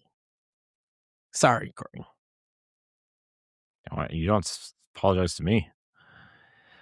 I'm just, here's the thing. I would rather these games on Switch come out right than skip, right? Like I want them to take their time. I want them to figure it out. I want them to make a game that doesn't, even though it will be compromised inevitably because just the power alone will make it that way, to not feel compromised. Like Pragmata. I mean, look at Pragmata, right? I mean, the Switch 2 version of Pragmata is like, for all intents and purposes, the same game, except for it runs at a lower resolution. You know, it runs at a steady 30 frames, which is fine for a handheld, right? Like you know, and you know, okay, so the hair doesn't flow as well as the Xbox version. Oh no, hair on a robot, no less. Right. So I don't know. It's fine with me. I don't. I think what I would say this, and I know we're gonna move to the next story. I think when was it Doom Eternal? I think it was Doom Eternal. I can understand that being delayed from Switch because Panic Button was working with Bethesda to get that game done for Switch. Like, I could understand that, at least because the thing about it was that Bethesda, or at least Panic Button, was literally transparent on why the delay was happening. Yeah. And they were just like, the game wasn't done yet. Once they finished the game, we started working with Panic Button, or Panic Button started working with Bethesda to get the Switch version completed. Thank you for being transparent. That's all we care for, is being transparent. You know, at least because the thing about it is, Bethesda saw the support of Doom on Switch. What, the 1 million sales, the excitement, dude. Yeah, but the again, Nintendo Direct 1 million, recap we did. 1 million units sold is not. I it's not completely impressive. understand. I completely understand, but you got to realize that it has been a long time, or Bethesda working on anything to put on the Nintendo platform. That's the thing that I'm taking away with it. A company that avoided Nintendo and everything was able to finally bring some of their games, I think before Microsoft brought them, games to the Nintendo platform, and it does these numbers. I don't. Everybody is expecting low sales on the Nintendo platform, but you did 1,000,000. Yes, that 1,000,000 may not say nothing, but on a platform that you expected that your game not to sell, that is older, does numbers, and everybody's talking about it. Doom had us talking about Panic Button and still talking about Panic Button. That's impressive. I mean, it definitely to put me. them on the map, right? Yeah. And also, like, again, though, like, Doom is on so many other platforms that, like, I feel like this was just like, a little bit extra of like, oh man, I feel like putting Doom on the Switch 1 was like a challenge instead of more of a challenge instead of like a meaningful port. But then they also got Wolfenstein and Skyrim also over there. So like, Panic Button is working wonders. And there's no doubt about that. But yes, I just don't think that 1 million units sold is not as impressive. It's impressive, but not impressive at the same time. 1 million, You know what I mean? but I think it's impressive on one platform that you expect it didn't sell. It's not impressive when it's on multi consoles. That 1 million sales on the game on a well-known franchise, I would say, because like Pragmata is impressive because it's on multiple platforms for 1 million, because it's a new IP, and new IPs really don't do numbers like that. But this game, I would say, luckily was able to reach that number, and that's something to be congratulated with. Definitely when Capcom was just like, go back to their 360 days when stuff wasn't hidden for Capcom. Yeah. Well. But the shade was good, though. Speaking of Wolfenstein, our last story comes from Machine Games, actually, because Indiana Jones is coming out soon. And just a little tidbit, not a lot of news here, but they did confirm that Indiana Jones and the Great Circle is bringing expanded control options to the Nintendo Switch 2 when it launches on May 12th. Developer Machine Games has confirmed the game will support both mouse mode and gyro aiming, with full control remapping available for players who want to customize the experience. While the motion controls won't extend to Indy's whip mechanics, the team says the goal was to focus on features that genuinely enhanced immersion in gameplay. Early impressions of the Switch 2 version have been positive, with the hybrid mouse and gyro setup offering a unique way to experience Indy's latest adventure. They did this in Metroid also, right? Metroid Prime 4? Yes. The mouse gyro kind of mix and match kind of thing. Yeah. Yeah. Because I think the mouse was like for the movement to give that PC kind of feel, and I think the other hand was like for the shooting. So I think it was the other way around, but that's okay. The mouse for the shooting and gyro for movement. Yeah. I forgive you though. It's okay.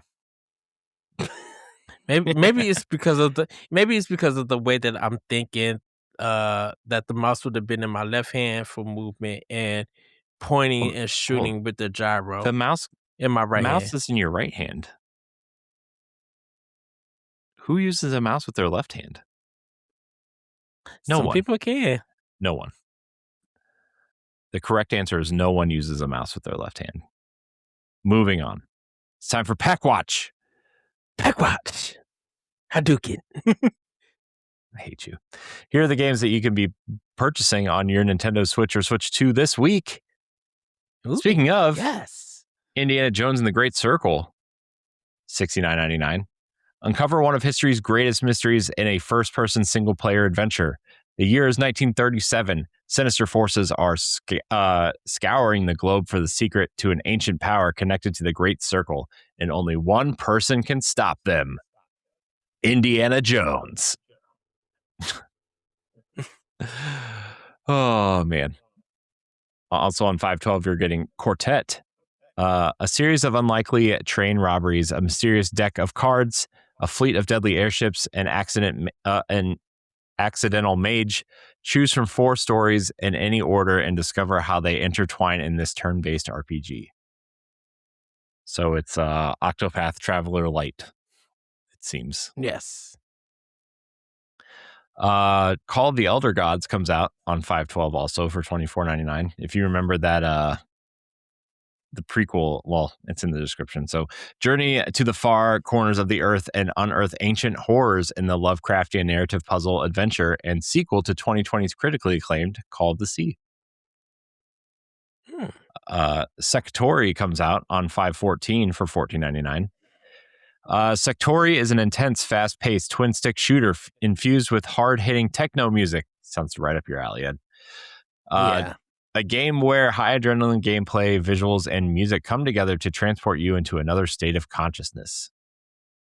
I can't wait to be in another state of consciousness. Unconscious. No. Yeah, I'm tired, man. Oh. Steep, yes.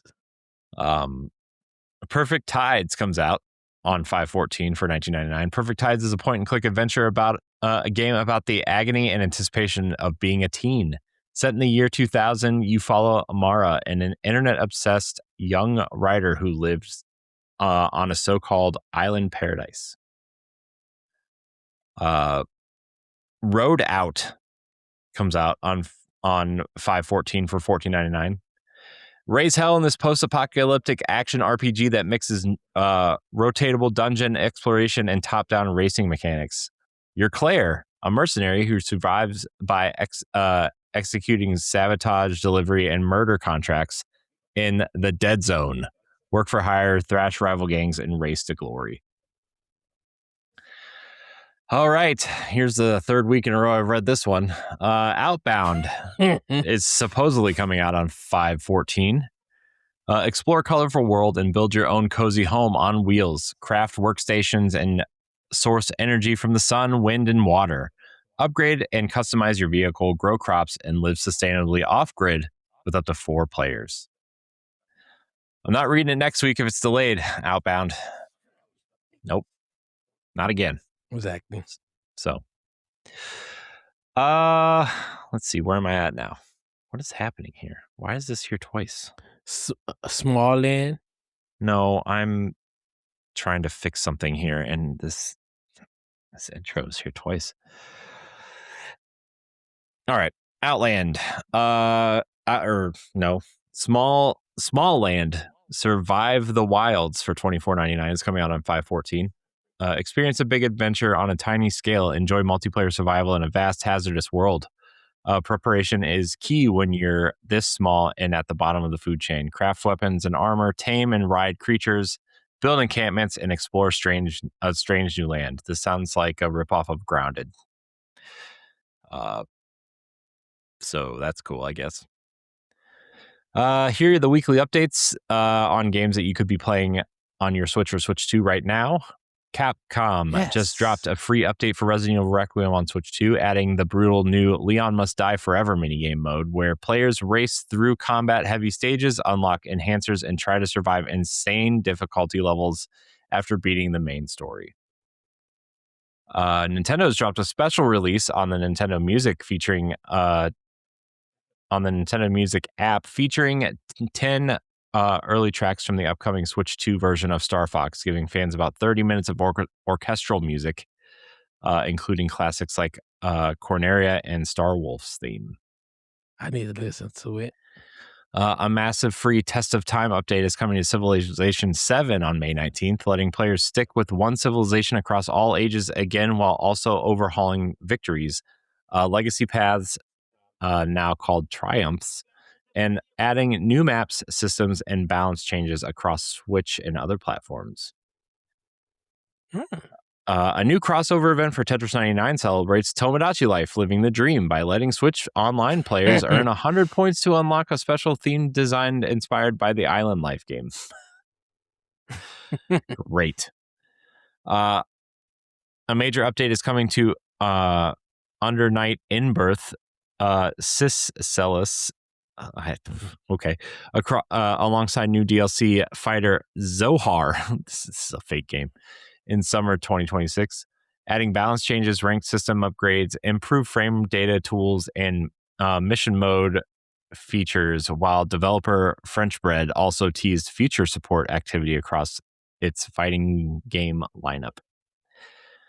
Nintendo Switch Online. Didn't see any games pop up this week, but obviously Star Fox is a big deal. So Star Fox, 10 tracks from Star Fox have made their way to Nintendo Music. And that's it. Let's get into question block, Ed. Question block. I forgot a question. Oh no. Well, sorry. I'm not going to go back and look it up. So we're only going to read 4. We'll get that one next week. I don't remember what it was, but I don't remember it being very what do you call it? Urgent. So remember, you can always submit a question for the podcast on social media, in our Discord, and in the comments on YouTube, or you can click the email in your podcast app, nintendopowblock@gmail.com, just like these people did. Brittany K via email writes in, "Hey, Edward and Corey, Pow Block Elite Block Agent fan here. If Nintendo suddenly gave you full creative control to fuse 2 franchises that should absolutely not work together, like Zelda and Metroid or Kirby and Resident Evil energy, what would you create and how unhinged would you let it get? Thanks for everything you do." Okay, so it has to stay 2 franchises. Okay, so because Resident Evil is not Nintendo, so I'm going to stay in the Nintendo realm because I probably would have been like Kirby and Odama, that pinball game, or Fire Emblem and the Odama. But I am going to keep it in the same realm of Nintendo. I think I kind of would have mixed Zelda and like Eternal Darkness. I would, you know, because of Zelda sometimes having some creepy stuff in the game, but seeing Link lose his sanity as Hyrule keeps getting darker and darker because of Ganondorf and his shenanigans. It would be it would be something that, every time he beats a dungeon, it's a way to get his sanity back. But like the more time he dies, he starts losing it. And if you die too many times, you got to start the adventure all over because Link has just went completely insane. And now, if you start as a new Link, you have to fight that insane Dark Link because of the insanity. So, and once you defeat that Dark Link and defeat Ganon, the sanity goes away, and you end up getting your Triforce of Courage. Is it Triforce of Courage? I don't remember, dude. I don't know anymore. Yeah, you'll get one of the Triforces and everything. I mean, but Link's is courage, Zelda's is wisdom, and Ganon's is power. Yeah. So you got to be smart about it and really focus and everything. But like, you can't go insane with it. It still have your puzzles and everything. And stuff. So yeah, I would mix Zelda and Eternal Darkness. So I was also thinking like leaning into the horror kind of aspect of things. Mm-hmm. But I was thinking more of like a Pikmin horror Ooh. game where you're like stuck in this underground, like the underground thing is like a Pikmin and you have to like solve puzzles and find your fellow Pikmin and go around and Mm-hmm. like basically like a survival horror game as a Pikmin instead of like a strategy game as an astronaut with the Pikmin. Pikmin versus Yoshi. Oh no. You have to run away from Yoshi before he eats you and stuff. Yeah, I mean, It turn your community into like eggs. yeah. and, and the Yoshi Island graphics with the great Oh my God. That would Man. be terrifying, dude. What if you had to make like I mean, not that this is not that it's Nintendo, but what if you made like a Resident Evil Animal Crossing Oh my goodness. where you had to build a community and like build like a surviving community, but also like Mm-hmm. maybe keep zombies out. I don't know.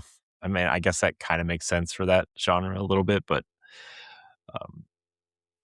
There yeah. have been some people who have made some like dark horror thing Animal Crossing Islands. I'm like, ooh, this is creepy. Yeah. I mean, Animal Crossing is inherently creepy. Have you seen their eyes and their creepiness? Yeah. I have. And then So. dealing with Tom Nook and his nephews. Tom Nook, man. He's going to get you. Tom Nook be like, it's time to pay your house bill. Where's your bills at? Ring, ring, ring. Yeah. That would be creepy. Yep. Sure would. It sure would. But enough of that. Let's move on to the next question. Yes. Derek S via X writes in. Derek S. My nephew's name is Derek S. Hey, Pow Block. Be honest, if Nintendo dropped a Wii NSO collection tomorrow, would you cry on air or would you act professional for us? Thanks. Act professional. Crying would be great content. I would cry because I hate the Wii, but it depends on what games are on it, right? I mean, like, I mean, I would want to know what games would be launching with it, right? That's the big kind of thing, because like it wouldn't matter to me if the games were on there that I didn't really care about. Like if you're gonna give me like Zack and Wiki or yes, even something like Excite Truck or the Conduit from Sega, right, would be a perfect fit because nobody's gonna buy those games, but that'd be a great fit for that. Or like Metroid Prime 3, since they essentially aren't going to release these remasters of the other two, apparently. You know, I would like to see a lot of first party stuff kind of make its way over from the Wii, to be honest. Like, you know, I'm trying to think of the games that didn't end up getting HD remakes or remasters, but also like, you know, like Super Paper Mario would be a good one. Oh, yes. Right. The Fire Emblem game would be a great one. Which I still have your copy. You know, and then we were talking about WiiWare at one point too, right at the beginning of the show. Yeah. Would be great to get some of those games on there. So yeah, I mean, there's a lot of different things you could do with the Wii, but I mean, Wii Sports, it has to launch with Wii Sports, right? Like that would just be dumb not to do that. Wasn't there a WarioWare game on Wii? WarioWare Shake It. No, Wario Land Shake It. And then there was Game and Wario was the WarioWare game on there. Okay. It had a pink cover. I remember it. Sonic got it for me, I think, at one point, and I didn't really like it. But was that the Wii U game? I don't know anymore, man. I'm sure there was a WarioWare game on the Wii. That just makes too much sense, right? So Yeah. Definitely Sin and Punishment 2. Since Sin Mhm. and Punishment for N64 is on there, Yeah. that one would definitely complete the some of the treasure games. Yeah, and then you gotta include those RPGs on there too, right? Like The Last Story and Pandora's Oh Tower. And, yes. I mean, Now even that Final Fantasy game that came out, the Crystal Chronicles game that came out on the Wii, the Crystal Mhm. Bears, that was really Yeah. like essentially everybody that had a Wii tried to say this is the real Final Fantasy 11 or whatever, right? Like but I did think that game was pretty good, but because it was Mhm. just an RPG, it wasn't like a carry the lantern around with your friends style thing. It was a solo experience. Yeah, then I think there'll probably be some party games like the rabbit. Well, yeah, I would love to see like the rabbit Oh, games on there. Raving Rabbids, yeah, I'm sure you yourself Rabbits, would be on board with that, right? yeah. Like, Or Red Steel. Like if they could get some of the stuff from like their launch lineup on there, I think that would be cool. Mixing with WiiWare, yeah, will Red Steel. also be good. Yeah, Red Steel wasn't like that would be a cool get for them, right? Like, Mhm. um, I kind of liked Red Steel. Red Steel 2 was actually really good. Yeah, that one was really good.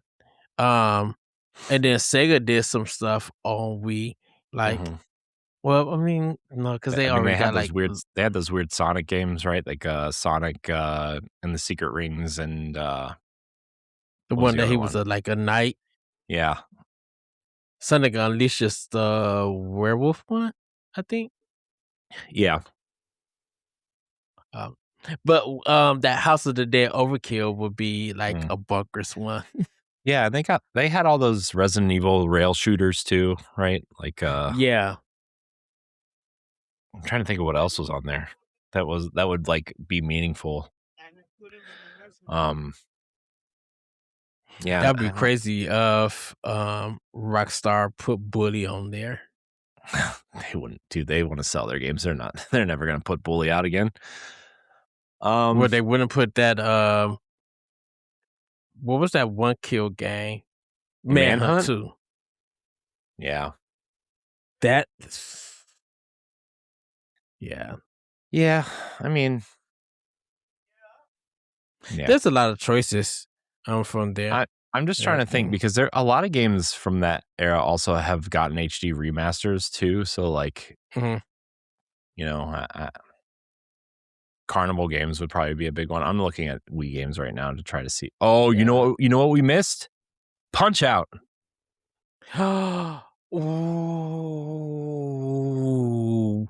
Punch Out so good on Wii. I know, dude. Punch Out's really good. Ah, so good. New Super Mario Brothers Wii would be another good one. Oh, Nintendo would still sell that one. I'm actually shocked they've never brought that forward to anything like the Wii one. You know? I think, yeah, because I think because of like the Wii U versions that came out and like Wonder World. Yeah, but like Oh, I like even when they re-released it on Switch, like I'm surprised they didn't package like I mean, like the Wii version, the Wii U version, and then the new Luigi U stuff all together, right? It was only the latter two, right, for Switch. yeah. So I don't know. It just seemed weird that they never brought that over because I really liked that one a lot. And it's sold Sold like a 30 million lot of units. copies. Yeah. So it kind of bothers me a little bit, but it's fine. Whatever. It is what it is, I guess.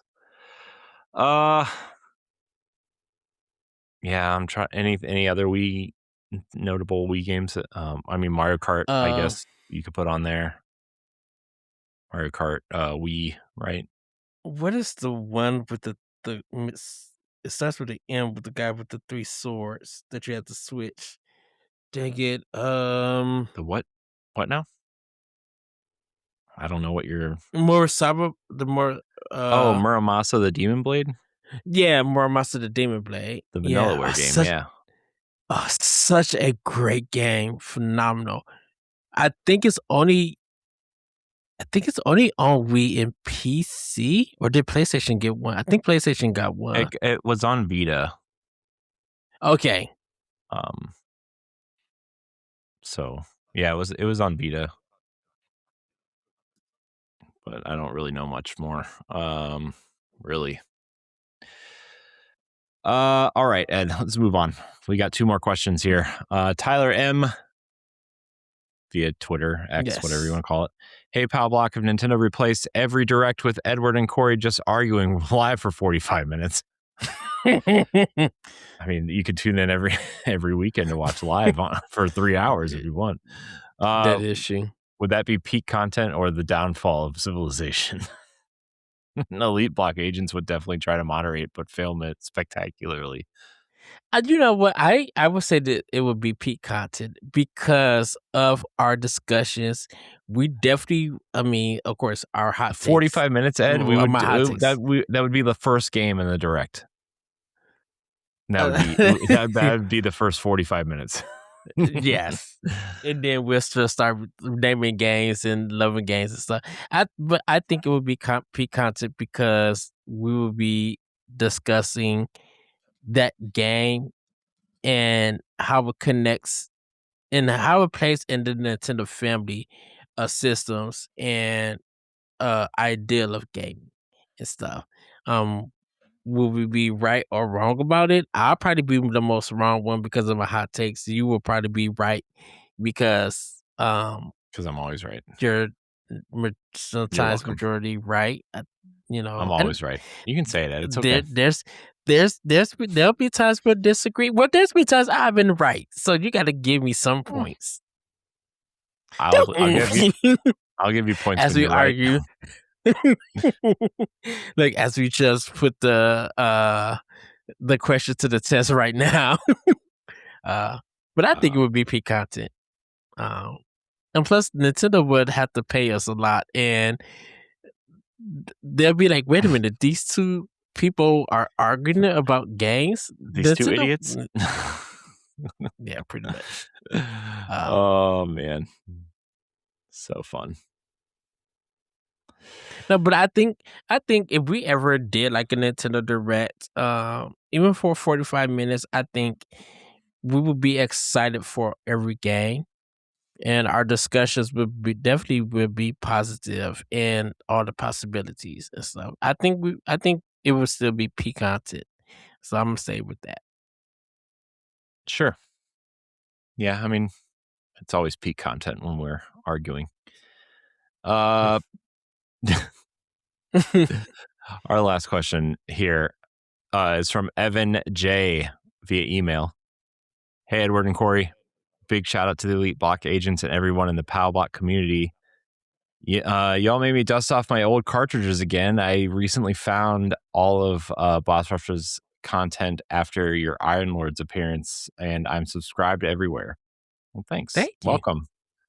Yes. Shout out to Iron Lords, man. Yeah, shout out to them. Gotta love those guys, man. They're awesome. I could talk, dude. I'll stop gushing now. My question is, why do older Nintendo games feel like they had more intentional magic compared to modern design philosophies? Is it nostalgia talking, or did constraints actually make better creative decisions back then? Why do older Nintendo games feel like they had more, or they have more intentional magic compared to modern design philosophies? Is it nostalgia talking, or did constraints actually make better creative decisions? So this is the thing with Nintendo. It's not pretty much nostalgia talking, and because I had this discussion before about nostalgia, and it's really that people think Nintendo relies on nostalgia. I'm like, okay, why Nintendo? Because PlayStation, Sony, and third party, and even some indie games, we rely on nostalgia. But no, everybody's not talking about it. Nintendo takes their basic thing about gameplay for a series that and improves upon it or innovates it, or they'll see something and try to make it their own. Miyamoto is known for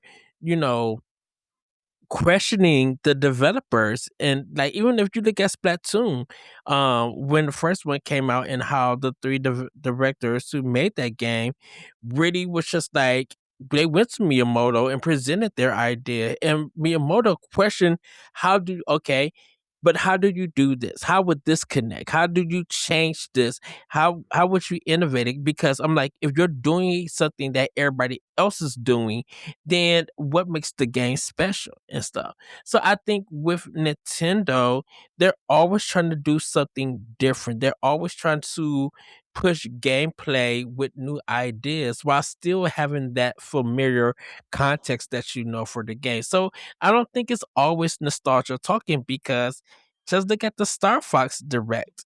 Not a lot of people, definitely younger players who are just getting into the games, remember Star Fox or anything. And the history is there for them to play on NSO, but like, people are just getting excited because they just learned about Star Fox from the Mario Galaxy movie. Mhm. So, and even with Zelda and Metroid, a lot of people had their kids go through their past games to understand why these games are what they are at this time, and how each game presents something innovative about them, whether it's level design, boss fights, the powers and how they use it and stuff. You know, I think Nintendo is always trying to push their creative decisions forward, so that everything doesn't feel like anybody else's game on any other platform, even though there's still a familiar uh idea or usage of that gameplay. So I really don't think it's nostalgia. I think people use nostalgia as a easy answer to the discussion, because they think it's gonna have you know advantage in the discussion, and it's really not, because I'm like, when Nintendo does do something different or brings out a new IP, we're willing to check it out and see what they could do. And if the idea doesn't work, they will rework it, and they'll come back in some form. It may not be in that same IP, but it may be in another IP that idea works Mhm. for it. So I don't think it's nostalgia. I think Nintendo is always, when they thinking creative, they're always trying to uh push push their development and creators forward, to really challenge them, and to be like, how can we make it our own and stuff? Because like Breath of the Wild is also a good example. We all play open world. We always had been able to go anywhere we want, but Nintendo was able to, like, okay, let's mix science in this. Let's mix engineering in this, because we have the sandbox open world stuff, but we don't have those elements to make people think, to be like, how can I create this in Tears of the Kingdom? How can I do this scientific thing to get me further up that hill in Breath of the Wild? Who else Yeah. is doing that? Yeah. Yeah, I think I'm going to go a different direction, I think. Okay. I think that, you know, there is I still think there's a lot of creativity within Nintendo themselves, right? But like, I think you look at a lot of the surrounding developers, and even Nintendo to an extent, not like as much as these other companies clearly, but like, with how much games cost and engines cost to either rent or build from scratch, or have that license, uh it's just a lot of I think a lot of creativity goes out the door when these budgets are so high, and you, like, to save money and time, you use the same animations or assets or Hmm.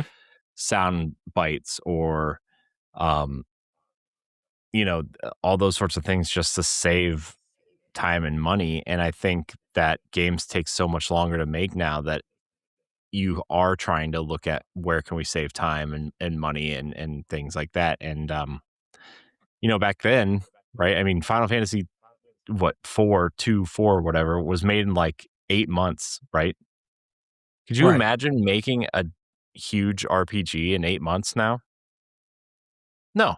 It's gonna take it's gonna the time between Final Fantasy 15 and 16 was like 7 years, like when they were literally pumping them out every year back on PS1, like it times have changed, the way games are developed has changed, and like I still think Nintendo attempts to do that, right? Like I mean, look at Mario Wonder versus New Super Mario Brothers, right?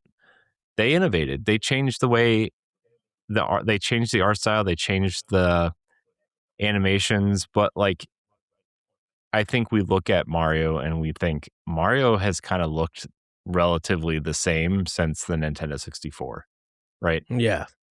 Um Relatively, right? I mean, obviously we have the Mario and Luigi series where he looks different, and Paper Mario and stuff like that, but like Mario has genuinely looked the same since the Nintendo 64. And I think you look at Mario 1, 2, 3, Mario World, even Yoshi's Island, like every single game has a different art style, you know? Every single game, these characters look different. They have a different appeal. They have a different look. They have a different whatever. And I think that's just part of the way they wanted to make these games, and like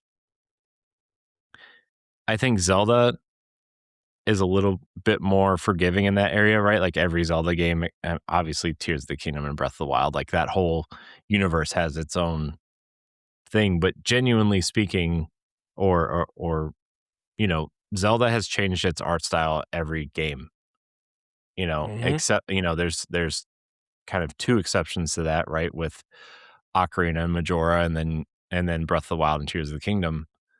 Um, and then I guess Echoes of Wisdom and Link's Awakening. But like,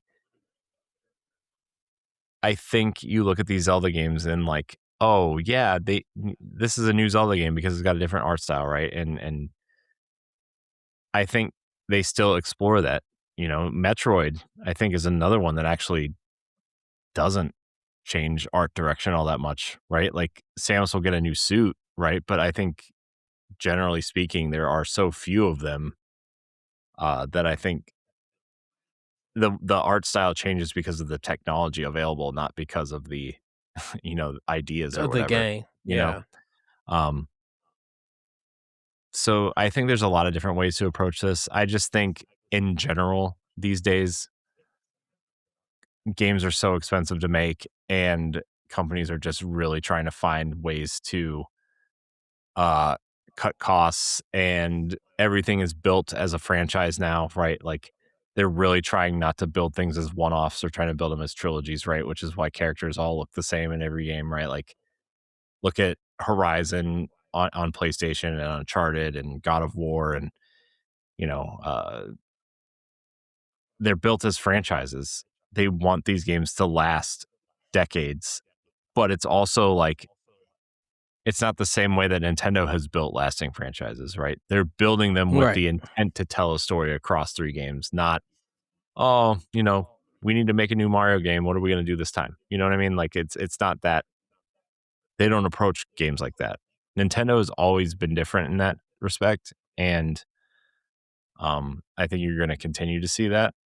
I mean, look at Donkey Kong, right? I mean, look at Donkey Kong Bonanza. Look how different that game looks compared to the Rare games, right? Yeah.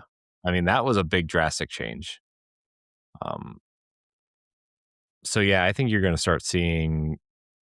Look at Star Fox, right? We just saw that. We've seen 2 different versions of Star Fox this year. Yeah. um, Clearly, the audience prefers one over the other, but it's. I think Nintendo's I think when you really sit down and think about it, Nintendo's really better about it than maybe people think. So Yeah. Like speaking of art styles, like Corey, it's like Nintendo loves to keep their art style feel very Japanese, very East in a sense. And they really don't try to go for like detailed cinematics, but like their anime stuff and Fire Emblem looks awesome, even when it's um even when it's like the graphics that they're using in the game for a cutscene looks amazing and everything. I think Nintendo is just like you said, budget and cost and stuff. There's something about Nintendo being able to use those in-game assets um to progress a story and tell it still using that cutscene mentality without having to have a high production budget to show off what that moment in the story to be narrated, to tell that narrative and stuff. Mhm. Because I'm just like some of the scenes like in I think it's Breath of the Wild. It might be Tears of the Kingdom. I think it's Breath of the Wild when Zelda is crying and stuff. It's just like it looks beautiful on how that is told in that cutscene using that art style and everything. Mhm. Yep. Like the Nintendo, like man, even just like Xenoblade Chronicles. I keep going back to Xenoblade Chronicles 3 because that is truly like a uh, uh, anime. But when you watch it in movement, it's just like this is beautiful. And then I think with Nintendo and their art styles, it leaves a long impression because you could go to any of their IPs and talk about their art styles, and it still stands good. That's why a lot of people say, yeah, this game still looks good because of the art style decision that they made when Mhm. it comes to Nintendo. Yep. I also think you see a lot of creativity in the indie space too. Yeah. So, but that's all I got, Ed. That's it. That's all we got. All right. Man, sub 3 hours. Um. We're slipping, man. Well, normally we will have some final thoughts. I really don't have any at this moment with any final thoughts. I will say I really am glad for that Nintendo Direct with Star Fox. I'm really am looking forward to the summer gaming, the summer showcase, like Summer Game Fest and stuff. I'm really looking forward to Nintendo's lineup this year. Just super excited for what is planned in the coming ahead, and uh, like Corey, I hope one day this year we get that 2019, not 2019, that Doom kind of Nintendo Direct where we just like get together, get on the phone or whatever, and we literally talk for like we're so hyped and we just keep talking about it, and even when we're off, we just still talking about it. I hope we get that kind of direct because it's been around that we had that feeling for a direct and to be like the possibilities that could come Hmm. and everything. Yeah. I'm I guess my final thought would be just my wife's birthday was on Thursday, so just happy birthday to my wife and happy Mother's Day to all the moms Yay! out there. Even though that's past by the time you hear this on podcast and YouTube, um, but still, um, always worth knowing that somebody out there acknowledges that. So, Mhm. yep, that's my final Alrighty. thought. And thank you, Nick, for joining us in the chat. Nerding out with us.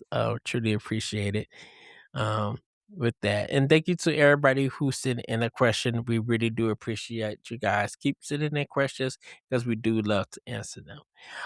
Thank you for watching and or listening to this episode of Nintendo Pow Block. If you joined us live, follow or subscribe to the channel you're watching if you haven't done so already. If you're watching later on YouTube, be sure to subscribe to the channel, like the video, and share your thoughts in the comments, whether it's on today's topic or a new idea we can discuss in a future episode. If you're listening on Spotify or Apple Podcasts, consider leaving us a 5-star rating and a nice review as it helps us with discoverability and reach. You can support Boss Rush on Patreon at patreon.com/BossRushNetwork at a tier that's right for you. You can even follow for free and gain access to all of our base shows on one feed. Thank you again for watching and or listening, and we'll see you next time. Bye, everybody. Woohoo! Goodbye. If you want to become a supporter of Boss Rush, you can head on over to patreon.com/BossRushNetwork. You can choose a tier that's right for you for as little as $1 a month, and you can even follow us for free. Patreon producers for this month are Adriel Munger, Francisco Santillan, Celeste Roberts of Read Only Magazine, Christian S. of Franchise Festival, Todd Aksha of Fandom Foundry, Making Fun of MacGyver, Chat of the Wild, a Legend of Zelda podcast, and Sana Dirrig. Thanks for your continued support of Boss Rush Media and the Boss Rush Network.